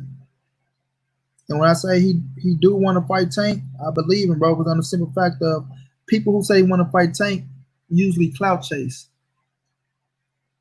Well, they can say it's a clout chase. But Ryan Garcia don't have to clout chase because I feel like he got a fan base. And when clout chase, you're trying to steal people's fans and you're trying to get people to see you and notoriety like that, he don't need the notoriety because he up there with popularity.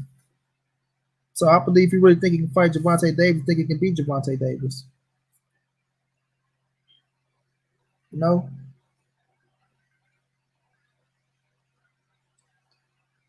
And we're going to see what happens.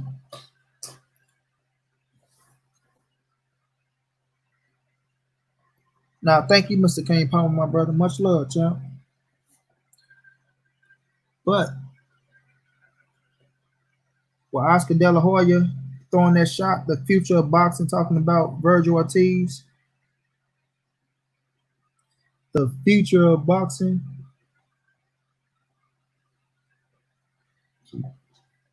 we gonna see. We gonna see. Like I say, Virgil Ortiz, he's a hell of a fighter. What is it, 15 and 0 with 15 knockouts? But he not talking like Ryan Garcia, or his fan base ain't blowing up like Ryan Garcia.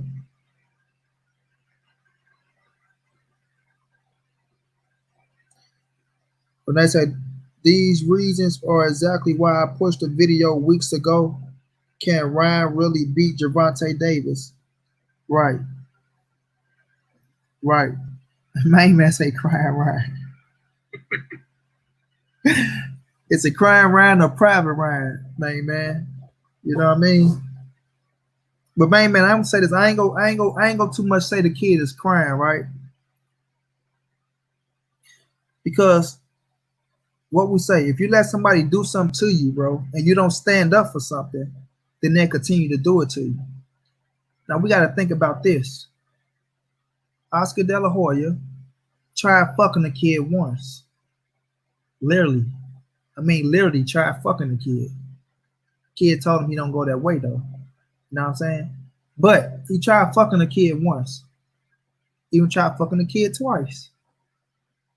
But that third time, how my brother man made me talk, that third time, and we all know, Slim, the third time is a charm. So when he got that kid in this house the third time, no. But you know, it's like business is business, bro. At the end of the day, when you got a family and shit like that, and you seeing and you knowing your work, and you seeing the money pile in, and you seeing this motherfucker taking home this from this fight. Oh, he took home that from that fight. Oh, he got this for that fight. Only got this, only got that. Nah, man, you ain't gonna keep doing me like that, bro. You ain't gonna keep doing me like that. We talking about that, man. $200,000. You know what I'm saying? We got Uncle Sam coming through the door knocking. Hey, Ron, you got 200,000? I need 75 of those. I'll leave you with 125. Then you got your trainer fee. Then you got your motherfucking promoter fee. Then your manager. Then your cut man, sparring partners. Your motherfucking your fighting girl. I ain't left with 200,000. When I'm done, I have $45,000 to my name. 45,000. And then what you say, main man? He got to pay for that 20 that go towards the whatever type of damn court he had out there. So he ain't got 45 no more. He got 25. You know, and now you're looking up. You got to pay your bills. You got to do this. You got to do this. You got nice little clothes. You got to try to keep up. Now that 25 turned into 20, well, into to 15. Now you got 15,000. Then you try to throw that in the bank with your endorsements and things like that. Who he beat?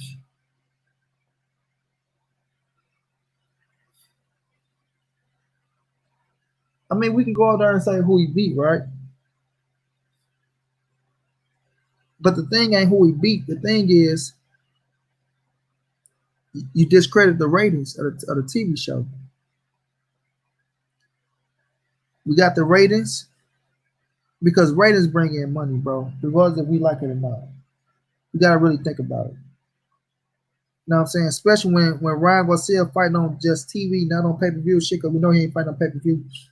He pulling in the crowd. We do know the audience do bring out money too. So if you ain't got people in the seats, we know that's a situation in itself. But god damn, you can't come up with another 150,000. Like I'm quite sure, man, it ain't that much off for Friday what Ryan Garcia was talking about. Like I want to know how much Ryan Garcia was expecting for the July 4th fight. You know what I'm saying? The July 4th fight. I don't know what it was, if it was the 200,000, if it was the back end, or whatever the situation may be. I want to know the whole situation, because like we ain't gonna know the whole thing. We can just say, oh, he turned down this, he turned down that, but it be other shit that goes into it. You know what I'm saying? It be other shit that goes into it that we don't know about. You know? So we can say who he beat. We can say that about a lot of fighters as well. You know what I mean? I do know that he's just getting started. I do know, you know, that Lenore should have been his next fight. We wanted that fight for him, but we know Corona fucking up a lot of shit. You know what I'm saying? And maybe he was looking for that Lenore's payday. You know, maybe he was looking for the Lenore's payday, because we know that was going to bring in a nice payday for him. Fighting for Lenore's. You know, maybe that setback kind of fucked him over. Who knows, man? Who knows what goes on with these fights and these contracts? The incentive that be on these contracts, what you're supposed to pull in on certain fights and shit like that. You know, so them contracts be wicked, bro. They be wicked. Renee Bashon say, plus it's Ryan's fault for extending his contract to Daddy Oscar. That's Ryan's fault. And Ryan had pay issues before extending the contract. That's true. He didn't have to sign that contract, but he did. Under the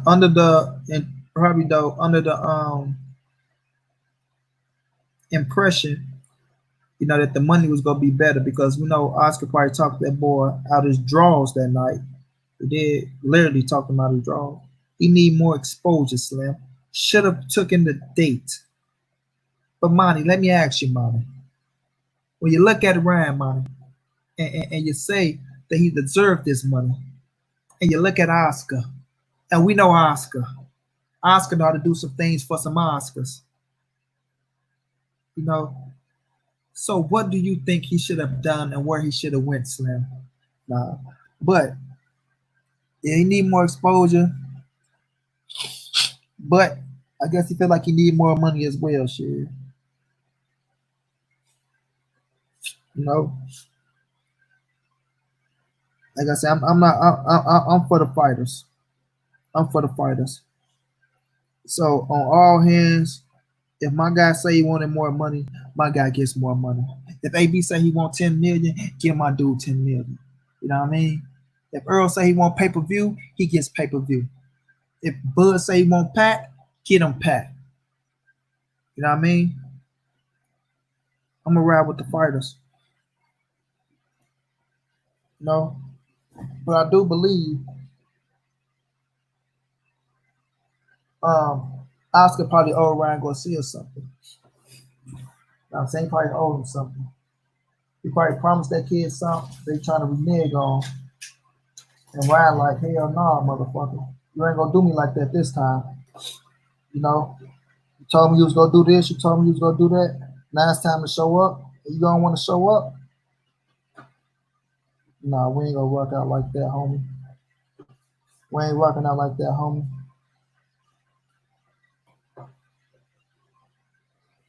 I'm quite sure.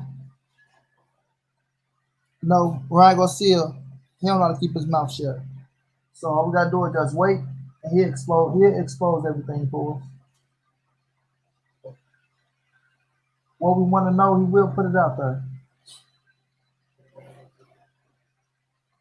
You know, he will put it out there.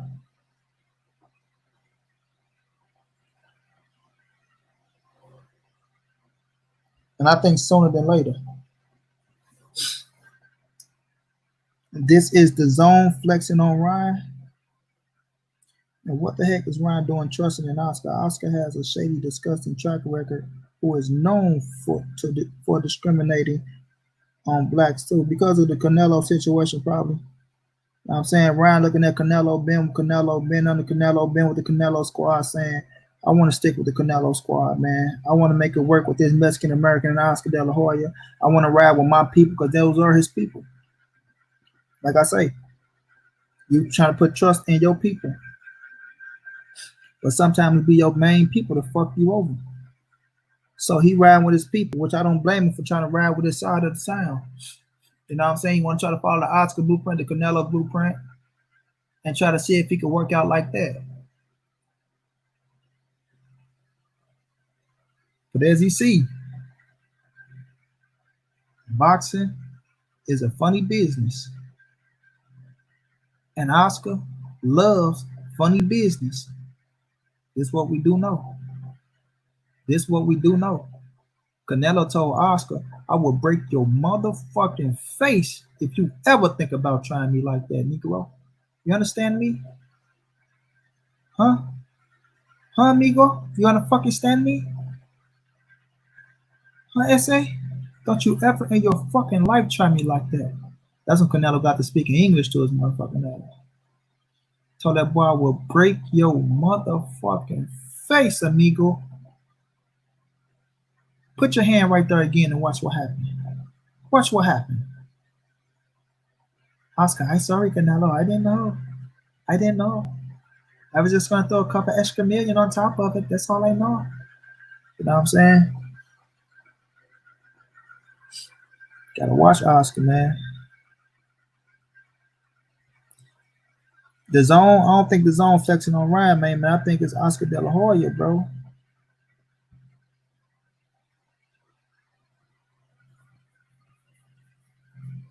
I think it's Oscar De La Hoya, bro. You know?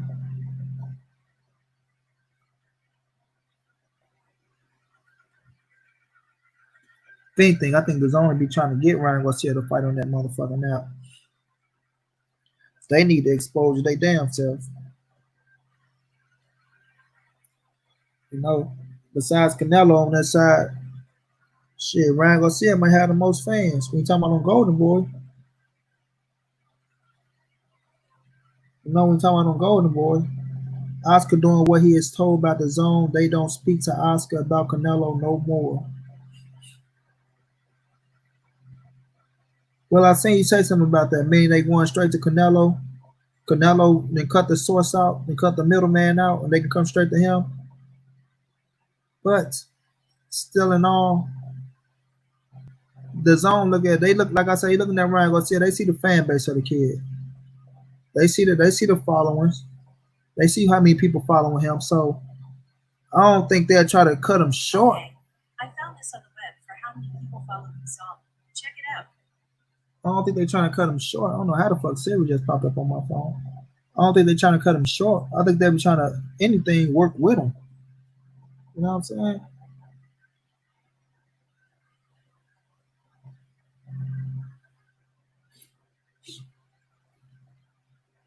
That's why I said Oscar probably cutting that kid short, bro.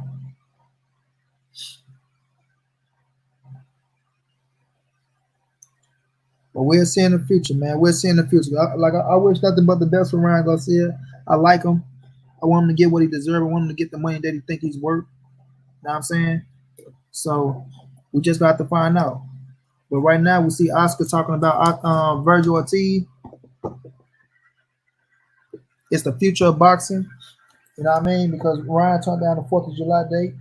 And I want to see Ryan fight. I wish he'd have took the date. But I think they'll come up with something. Oscar always trying to find a way to try to, you know what I'm saying, stitch up the situation. So we'll see what he do. No, we'll see what he do.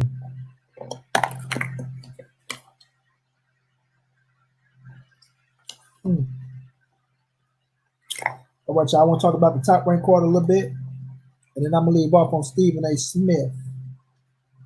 You know what I'm saying? I'm gonna leave off on Stephen A. Smith. We got fights tomorrow, y'all. They don't have crowds to pay young Ryan. Well, shit, they're out, man. They're out. They crowd come from people watching on the app. And when is the best time to get people to watch on the app? Right now, Slim. Right now. When you don't have the crowds coming out, you want to do your best to get them to sign up to the app. And like we say, Ryan Garcia got a fan base. So you can get Ryan to go to his Instagram and tell everybody to download the Zone app. All his fan bases. Get the app. Get the app. Get the app. Get the app. And I ain't talking about the Apple. Get the app. Get the app. Get the app. Watch me on the app. Watch me on the app. Watch me on the app. Right now is the time you want to be pushing Ryan Garcia to get people to buy the app instead of telling him, I'm not fighting. Fuck you, the Zone. Fuck you, Golden Boy. I'm going to get Ryan Garcia promotions. I'm going to go sign with Al. I'm going to go sign with Richard. I'm going to go sign with, maybe even try to sign with Eddie motherfucking ass. Who knows? But this is the time you should be trying to get Ryan Garcia to push for the app, to get people to buy the app, to watch him fight on the app, to try to promote the app, to have other big fights on the app, this, that, and the third. Because I know there's a lot of people that Ryan Garcia got up under him that don't got the app. You know what I'm saying? So that's how I look at it, bro. That's how I look at it. But we got fights tomorrow, y'all. We got fights tomorrow.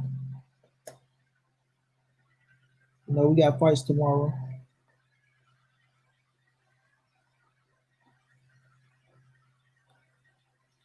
Top rank card.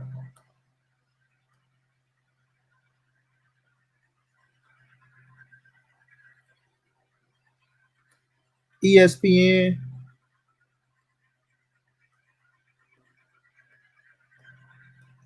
Joshua Greer is the main event, going up against Mike Plania. I know I'm saying his name wrong. Giovanni Santilline versus Antonio DeMarco. Antonio DeMarco is back in action tomorrow. Giovanni Santilline. Man, I hate to mess his name up. Santilline. Giovanni Santilline. That's how you pronounce it. I'm quite sure. Probably Santilline. Santilline. You know, they going 10 rounds at welterweight. We know Josh Greer at bantamweight. Then we got a super middleweight. Nikolai Sekanisivili. I'm fucking these people's names up. Sekania Sik. I don't know how to pronounce that shit. He going up against Isaiah Jones in the 6th rounder. You know, that's a super middleweight. Seknia Shavili. I think I got it, y'all. Seknia Shavili. Nikolai Shagnia-Savili. Seknia Shakvili. And then we got Barbazan Marminov. Versus Cameron Creel, 8-round welterweight. Barbazan Marminov. Where you motherfucking name be coming from? Hector Perez versus Juan Torres, 6-rounder heavyweight. No. You have to say, I got ESPN. Yeah, tomorrow, Thursday, and Saturday. Yeah, bro. All right, then June 18th, we got Jose Pedraza back in the ring versus Miguel Les Perry. Miguel Les Perry. 10-round junior welterweight. Gabriel Flores Jr., y'all know that up-and-coming sensation, versus Jose Ruiz. Jose Ruiz, 10-round lightweight. David Kaminsky going up against Kay Clotter, 6-round super middleweight. Then we got Fredrin Gonzalez versus Jose Martinez, 4-round super featherweight. Gonzalez. Fredrin. All these names, boy. Robert Rodriguez against Adrian Serpin, 6-round bantamweight. And we got Victor Rodriguez going up against Justin Horsley, 4-round super lightweight. Then on June the 20th, we got Mexico City ESPN Plus. Emmanuel Navarrete is back up on deck. That's one of my favorite fighters right now, man. Emmanuel Navarrete is a hell of a fighter. Versus Uriel Lopez in the 10-round junior featherweight. Carlos Ornelas versus Edwin Palomares in the 10-round featherweight. Then we got Sergio Sanchez going up against Gustavo Alan Pena, 8-round featherweight. And then we got Ivan Armando Garcia versus Robert Palomares. So we got 2 Palomares, so they got to be brothers. 1 featherweight and 1 a flyweight, a 6-round flyweight fight. Then they come back June the 23rd with Andrew Maloney versus Joshua Franco, a flyweight bout. Christopher Diaz, y'all know the boy that Shakur pieced up for the title, going up against Jason Sanchez in the featherweight title. Then they come back on June the 25th with Jason Maloney, the brother of Andrew Maloney, versus Leonardo Baez in a bantamweight fight. Then they come back June 27th, back with another ESPN Plus card with Miguel Burchett. They go find him an opponent, you know what I mean? And Elwin Soto, they got to find him an opponent. And June the 30th, where Alex Adejo is back versus Sonny Fredrickson, 10-round junior welterweight. So, man, June. Top Rank is so busy in June, bro. They're not bullshitting with the fights. They're not bullshitting. So that's what? That's 1, 2, 3, 4, 5, 6, 7 cards in the month of June with Top Rank. Damn, salute to Bob Arm on that. You understand? Salute to Bob Arm with a 7-card fucking situation in June. You know what I mean? So I'm kind of that's something to be excited about, y'all. We got fights this whole fucking June until the end of June, leading up until July. You know what I mean?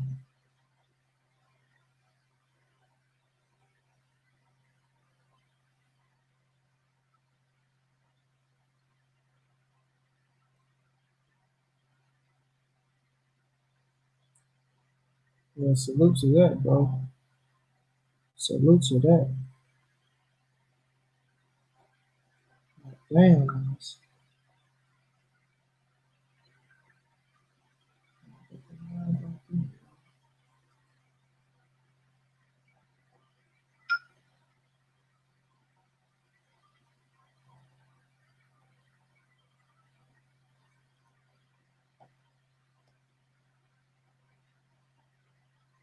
Okay. I'm done. I done watched UFC, WWE, boxing. It's weird with no crowds.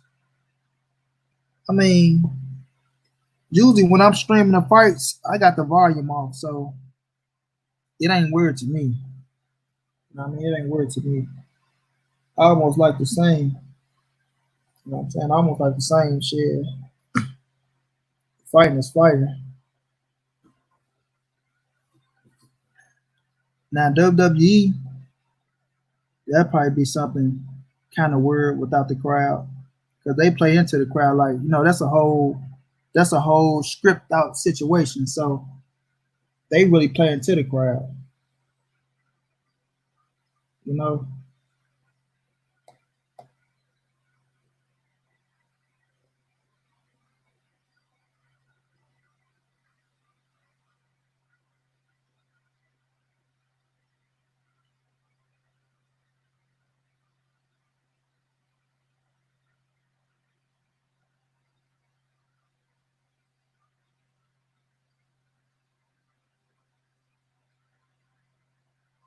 But yeah, man, that's a nice little lineup.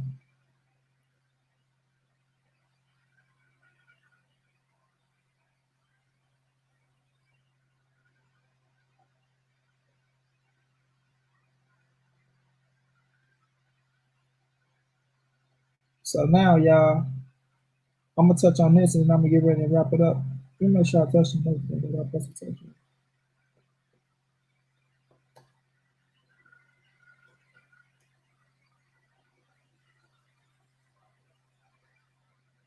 Oh, Jerron Ennis. Let me talk about that a little bit. Then I'm gonna get to Stephen A. Then I'm gonna wrap it up. Boots, man. Boots. It sounded like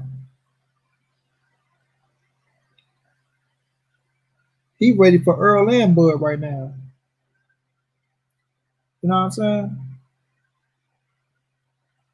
He sounded like he ready for Earl and Bud right now. And like I said, I'm trying to get the interview with his pops. I'm working on that. You know, Bozy Boots. I'm trying to get the interview with his pops to see if he down. But when I look at Jerron Ennis, man, and I still want him to try, you know, to get one of them Jose Cito Lopez or the winner of Thomas Delorme, Jamal James. You know what I'm saying? A fight like that on his resume, you know, something that can solidify him. Because, like his pop said, the top guys, they fighting for the money right now. They fighting for the belts, they fighting for the money, they fighting for the bigger recognition. Now, Booth is a top quality, you know, contender. I don't want to call him a fucking I don't want to call him a prospect because he got 20 plus fights. So I don't want to call him a prospect right now. I call him a contender. But I want to see him fight a quality contender. Now I want to see him fight a quality contender. But he put his name in the hats, and he got fucking skills, yo. He do got skills. But to say that you will, you know,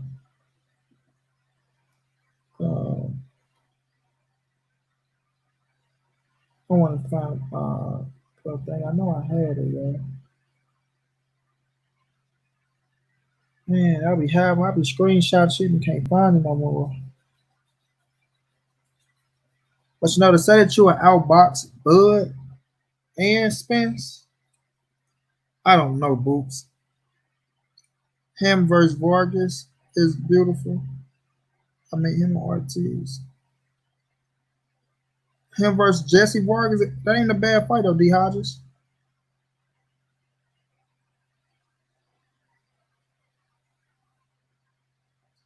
I can care less about no, I love NBA, I love NFL, I love baseball, I love it all, bro. I want it all back. I need it all back. I need everything back. I want it all. But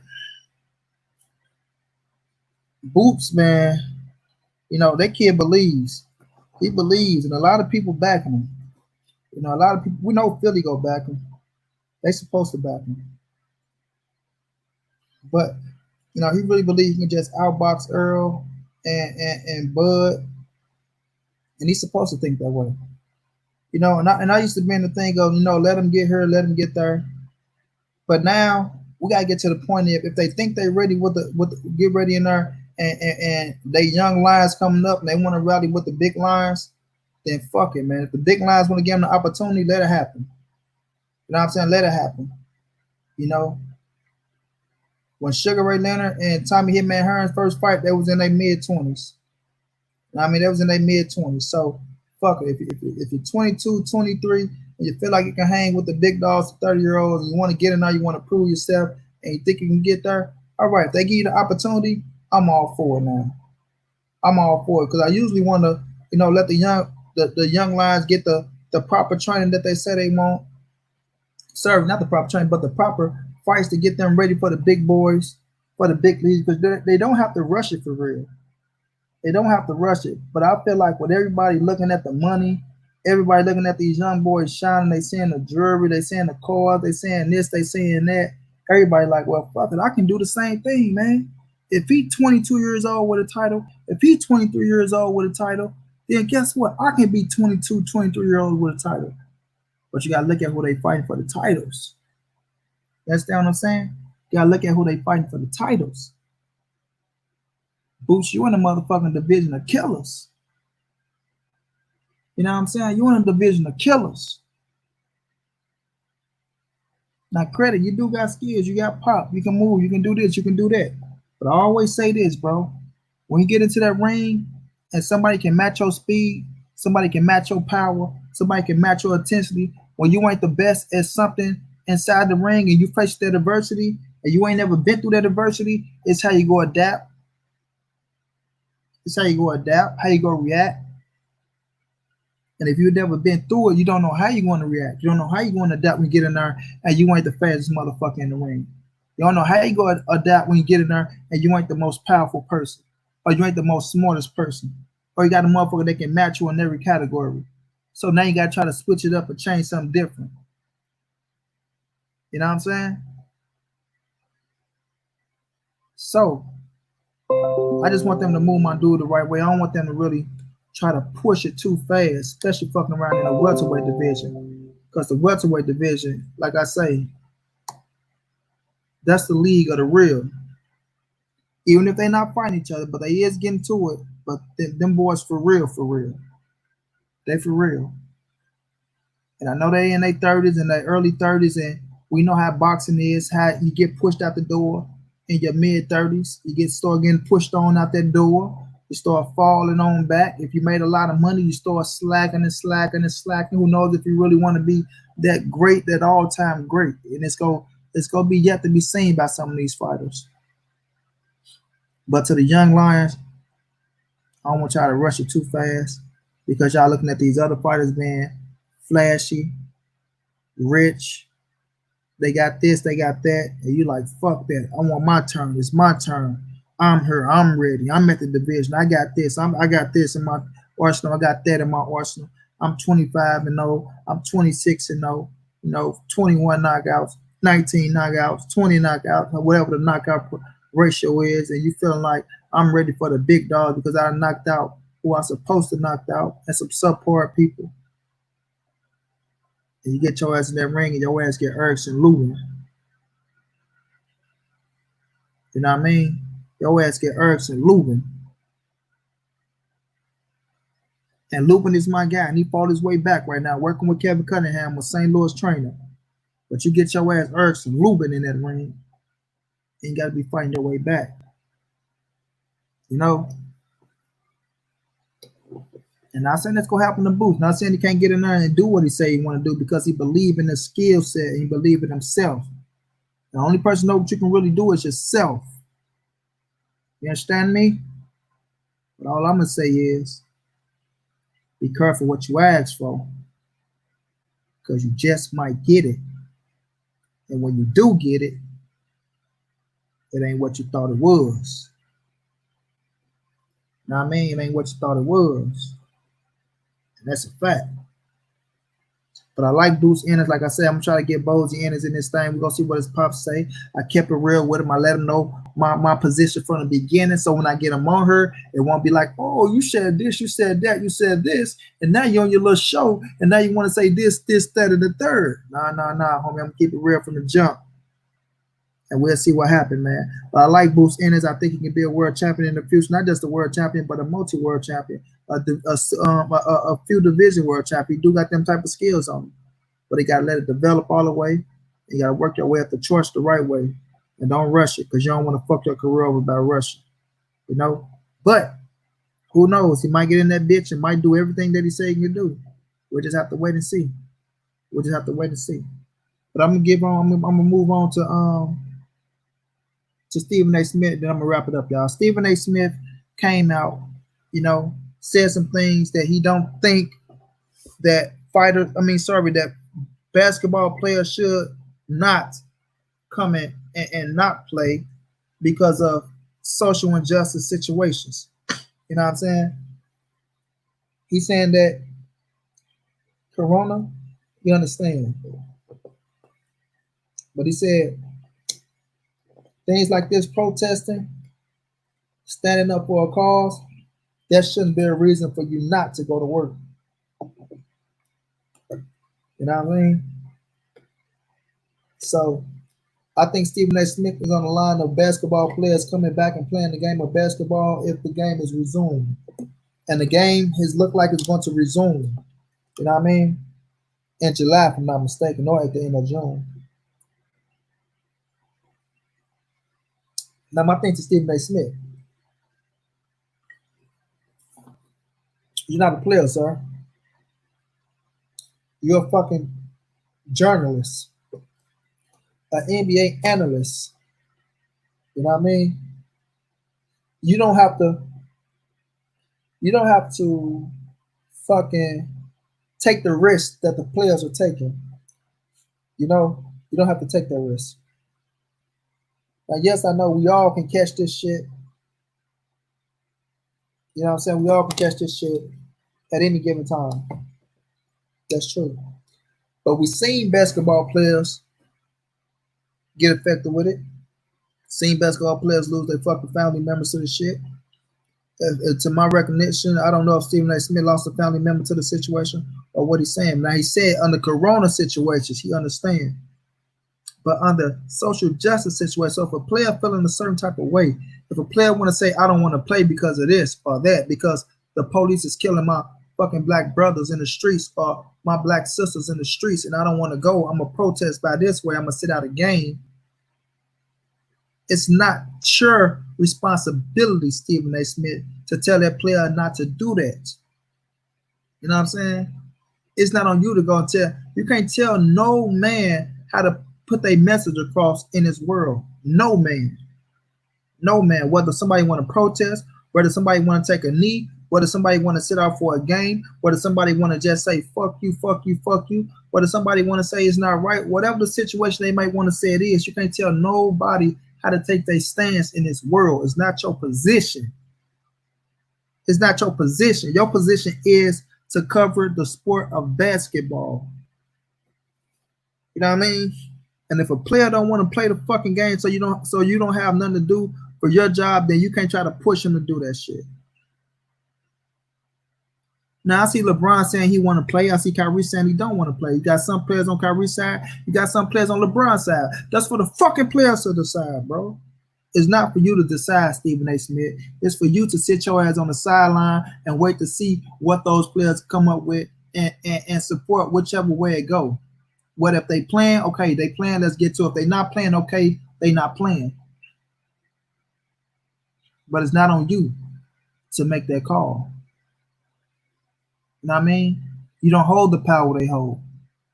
Credit you, Stephen A. Smith. You made your name. You're a big time TV broadcaster. The way you talk about the sport. Much respect to you on that level. You made yourself famous, but you don't hold the clout that these basketball players hold. So if Kyrie Irving's stand is, I don't want to play the game because of what's going on in the world, and he bring a Dwight Howard with him, and he bring whomever else he want to bring with him, certain players and say, you know what, we're going to take the stand with you, Kyrie. Then that's their prerogative. They got the right to do that shit. And I salute them. You know what I mean? I salute them. But you want to call them selfish. You want to call them egotistic. You want to say, oh, it's wrong. Because you want to say, oh, we don't get nothing done doing protesting. How the fuck you know? You know what I'm saying? How do you know this ain't gonna be the time that we get something done to protest? Because right now, this shit is bigger than it's ever been, in my opinion. If you want to keep it real, the protesting that's going on now is bigger than it's ever been. Hit 18 fucking countries, yo. 50 states, 18 countries. 50 states, 18 countries. You know what I'm saying? And still counting. Still counting. So you can't get up here and get on television, Stephen A., and try to speak your mind and speak on shit that you have no control over. You know? You shouldn't be trying to dog Kyrie Irving because he's saying what he's saying. You know what I mean? But still, he get up there and try. Oh, you know, you shouldn't do this, you shouldn't do that. Man, it's not your call, man. Your call is to sit your ass on television and talk the game of basketball or football or whatever sports they put on for you to talk. You know? And let them dudes do them, bro. Let them do them. Whether they agree to play, I'm going to watch. If they don't agree to play, then guess what? That's their call. We'll see them next year. They got the right to. They got the right to. They make the basketball league go around, not you. All you do is write about it and talk about it. You know what I'm saying? Write about it and talk about it. Cover the sport. Now, would you be pissed off because you don't have the basketball that you love where you can go out there and say, oh, this happened and that happened, you got something to do with yourself? There's other things out there they're going to let you talk about, Stephen A. Smith. You got a job. Don't worry. You got a job. But to criticize these players for not wanting to play the sport because of whatever reason, don't make it selfish, especially if it's for a great fucking cause. You understand what I'm saying? Especially if it's for a great cause.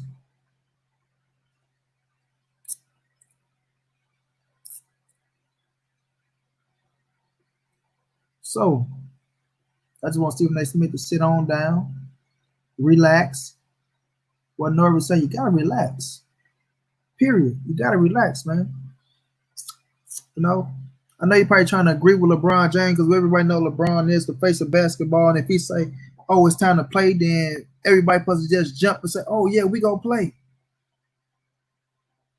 You know, like Patrick Beverly came out and say, no disrespect to nobody, but if LeBron say we playing, he say if the king and LeBron James saying we playing basketball, then we playing.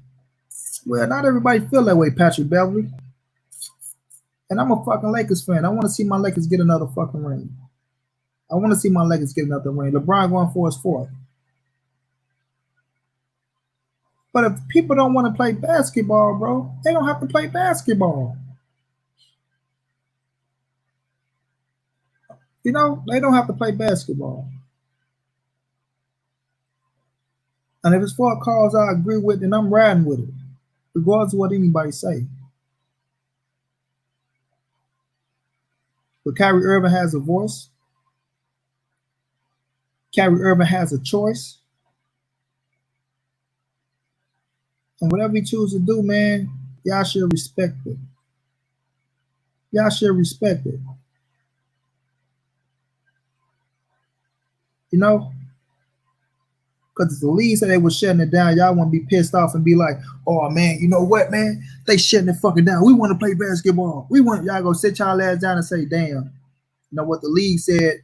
We shutting it down. We go shut it down. So the white man said shut it down, and y'all go sit on back, relax, and say, you know what? It is what it is, man. They shut it down. But the white man say, you know what? Y'all playing. We ready for y'all to play. And you got your brother saying, you know what, man, I don't feel like I want to play, man. You know what I'm saying? I feel like some shit got to get right. I ain't in the right state of mind right now. It's a lot of fucked up shit been going on out here in these streets that's going on with my people that I've been paying attention to and that I've been rocking with, and I ain't been getting right for this game. My head ain't in the right place for this game right now. You know, I feel like I should sit out, and I feel like my brother should join me. Then y'all should follow y'all brother and stick up for something.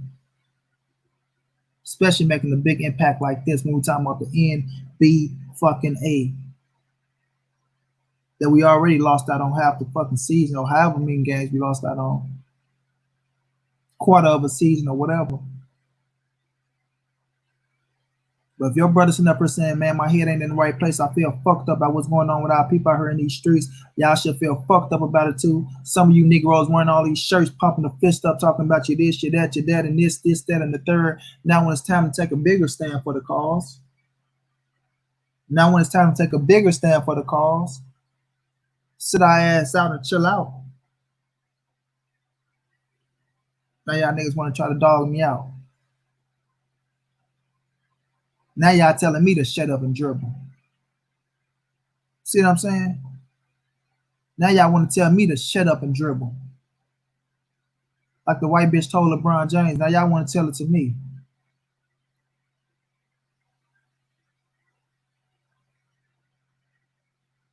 But if my guy decide to sit on out and he bring a quarter of the league with him, the league ain't going. You know what I mean? That bitch gonna close down. And even though it's gonna be a lot of people disappointed in him, I'm gonna salute the fuck out of him. I'm gonna salute the fuck out of him for holding this square, you know, and doing what he feels is right in his heart, and not letting nobody, you know, persuade him to do something different. You know, not to persuade him to do something different, especially not no damn Stephen A. Smith. You know what I mean, especially not no damn Stephen A. Smith. But we gonna see, y'all. We gonna see. I just want them to start, when they talk about they stand behind their brothers, really stand behind their brothers and you know what I'm saying, respect somebody for what the fuck they believe in, respect them for what they want to stand for. So if y'all know, Kyrie Irving always have been different. Kyrie say the world ain't even around this motherfucker flat. He's still on flat earth. You know, so he always thought his own way. And I always respect that about him. You know what I'm saying? I always respect that about him. And I salute him for that. Straight up, I salute him for that. You know, but we gonna see what happened, man. We're gonna see what happened. I just wanted to touch on that. You know what I mean? I'll probably be back tomorrow with a show, man, but I got a lot of homework to catch up on. You know, and, you know, I'll check y'all when I can check y'all though, man. But I appreciate y'all for riding with me, man. 2-hour show. It's been beautiful. Thank y'all. Thank y'all. And thank y'all. Thank y'all for coming through. Shouts out to my brother King Palmer for the donation. Shouts out to my brother King Palmer. Keep your head up, champ. We know everything you're going through, man. We keep you in our prayers. To the ones who need to get caught up on the situation. King Palmer lost his mother and his father to this corona shit. Fuck corona. Fuck corona. Fuck corona. You understand what I'm saying? Y'all keep King Palmer in y'all prayers. My brother took another test because he was diagnosed with the fucking bullshit as well. But he say he's feeling better. He's feeling good. Let's pray that it is out of his system. You know what I'm saying? Let's pray that it is out of his system. He can put his parents down there in a better place, and he can go on living his life and find peace and solidarity in himself. Keep pushing for them, my brother. You know, like I said, it's all love, man, and we riding with you, child. But y'all know what it is. It's your boy Money. That's the NSBC moving. Ain't nobody safe in these streets. Hit them thumbs up, subscribe to the channel. If you want to donate, it's OG Money on Cash App. TreyHafter52@gmail.com on PayPal for donations. If you can't donate, tell a friend to tell a friend to tell a friend to hit the subscribe button. You understand? Like, comment, share the video, and we'll be back with another one, family. Much love, y'all. Big dog status in the streets, man. We gonna get there, family. We gonna get there. Trust and believe me, man. Holla at y'all later.